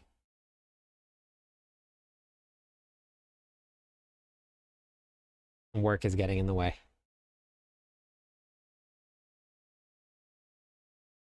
Interesting.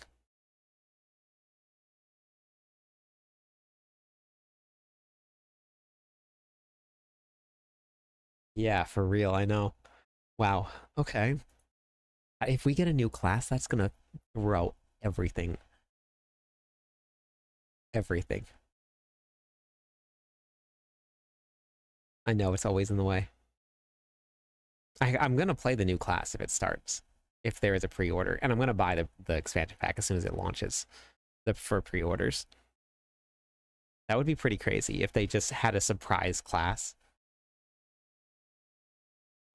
I don't know. I'm gonna take it as we're gonna go with plan. We're gonna play the barbarian when it hits. And that's gonna be that.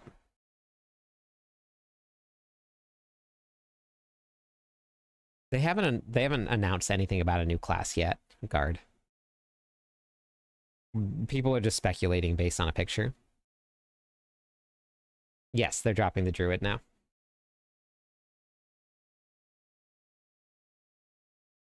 Okay, interesting. 3 more followers on Twitch. We'll give away some points to everybody. We got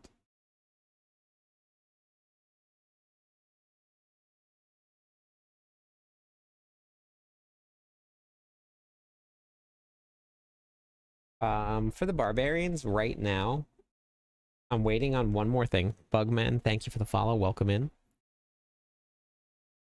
I'm waiting on confirmation for one thing, but it looks like Lunging Strike will probably be your S tier build for the barbarians. I'm not 100% sure, but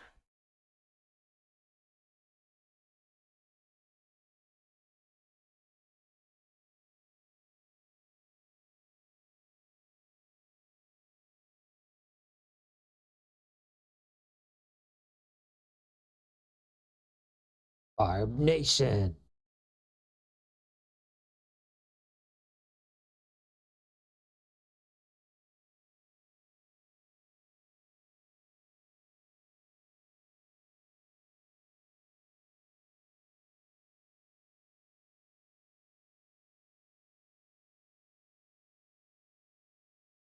my little keyboard is very loud. Every single key clicks. I don't know if you guys can hear it or not, but every time I touch the key, it clicks. No, they confirmed that that's not for Diablo 4, Anna.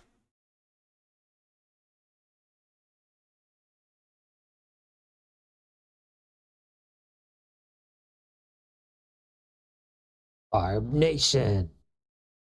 Okay.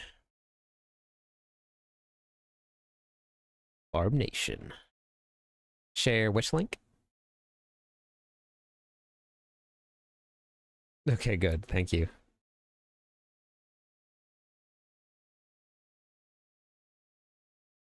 Which link were you looking for? Okay, wow, well. That's a lot. Man, I got a lot to think about.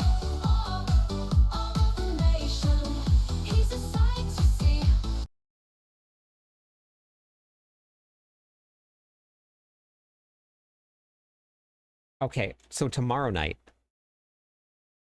I was actually thinking about doing this tomorrow night. But, no, I'll have time to do Mobalytics because the season got pushed out. The developers for this game emailed me to see if I wanted a key for their playtest, and they sent me the key. And it's it's still in their testing phase.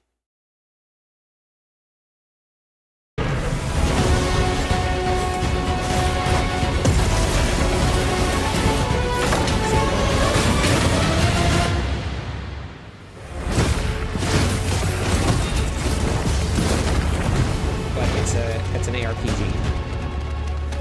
But it looks like kind of open world.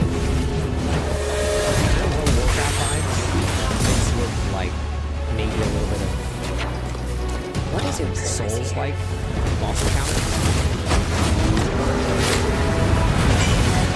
And the playtest only went a couple days. So I was thinking about running this out. I can build a Haven.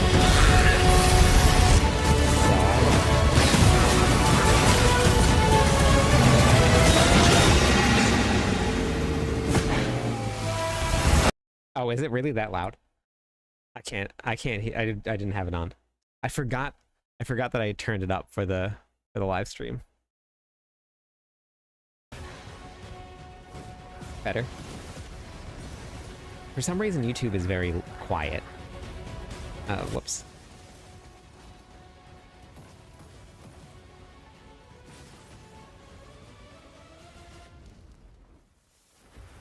I'm the only person on Twitch. But, oh, well, I'm glad that you don't mind. Thank you. I appreciate it. Oh.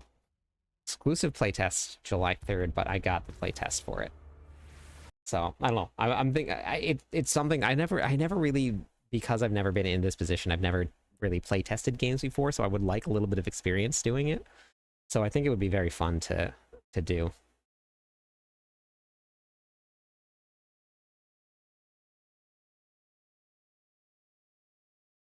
Oh yeah, we got like 2/3 of all of the Diablo 4 viewers here. Just hanging out. So thank you, everybody, for being here. Alright, so we got this here.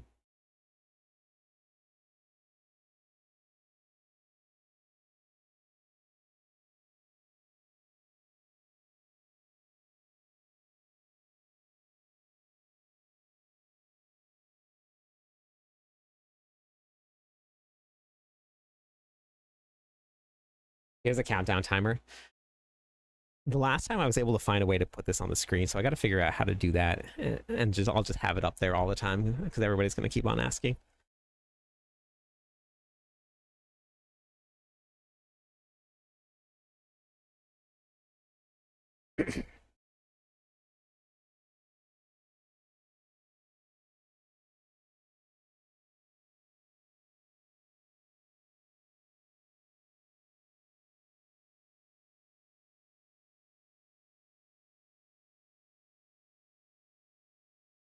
So I have I have a button on my mixer.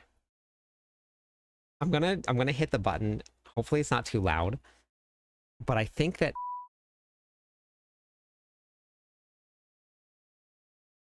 did that do anything? Probably put my headset on.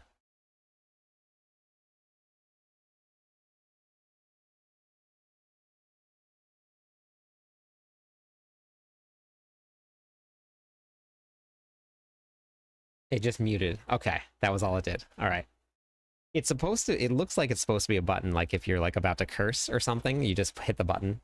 And I thought that it was gonna make like one of those like bleeping noises or something. There was a small bleep. Okay. There was. All right. Because this was one of the quotes here from S11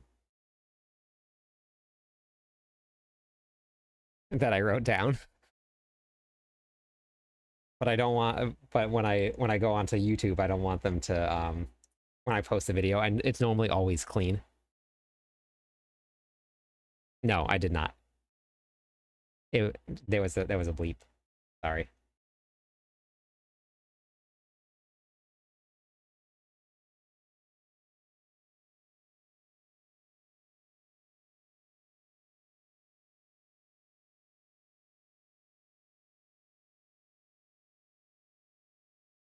Okay, so let me see here.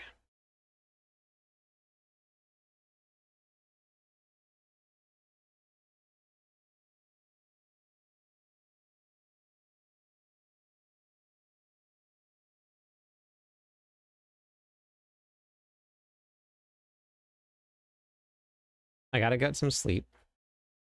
The only people I have on my list here that are playing Diablo is Froggle, and Pan is playing Diablo 3. Where should we go? Anybody have any preferences where we go raid?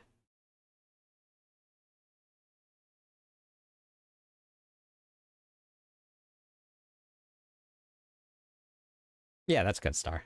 You gotta do that every now and then. Where should we go?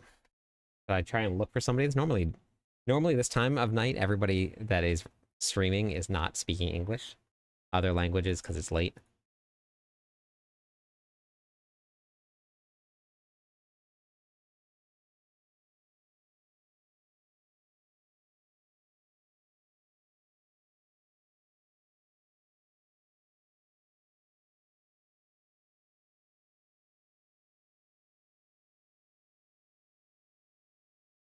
Yeah, I know. I know. It's hard.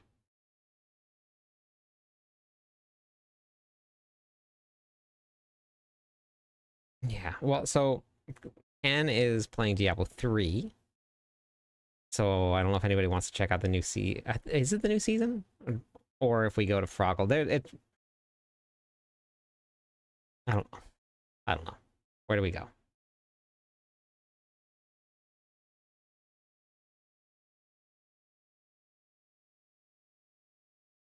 Tomorrow. Today. Tomorrow. Yeah, no problem, Charmed. That was very fun. All right. I went to Froggle just the other day, so we'll go raid Pan.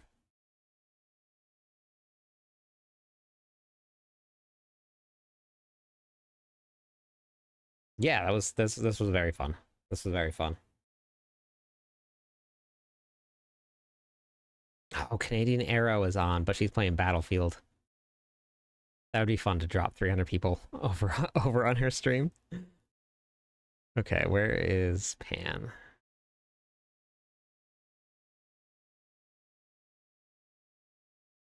All right.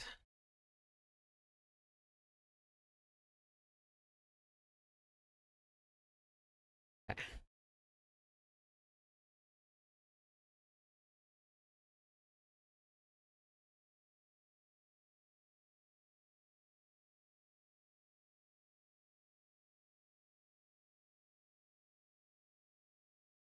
All right, everybody. Hope you all have a great night. I will be back tomorrow.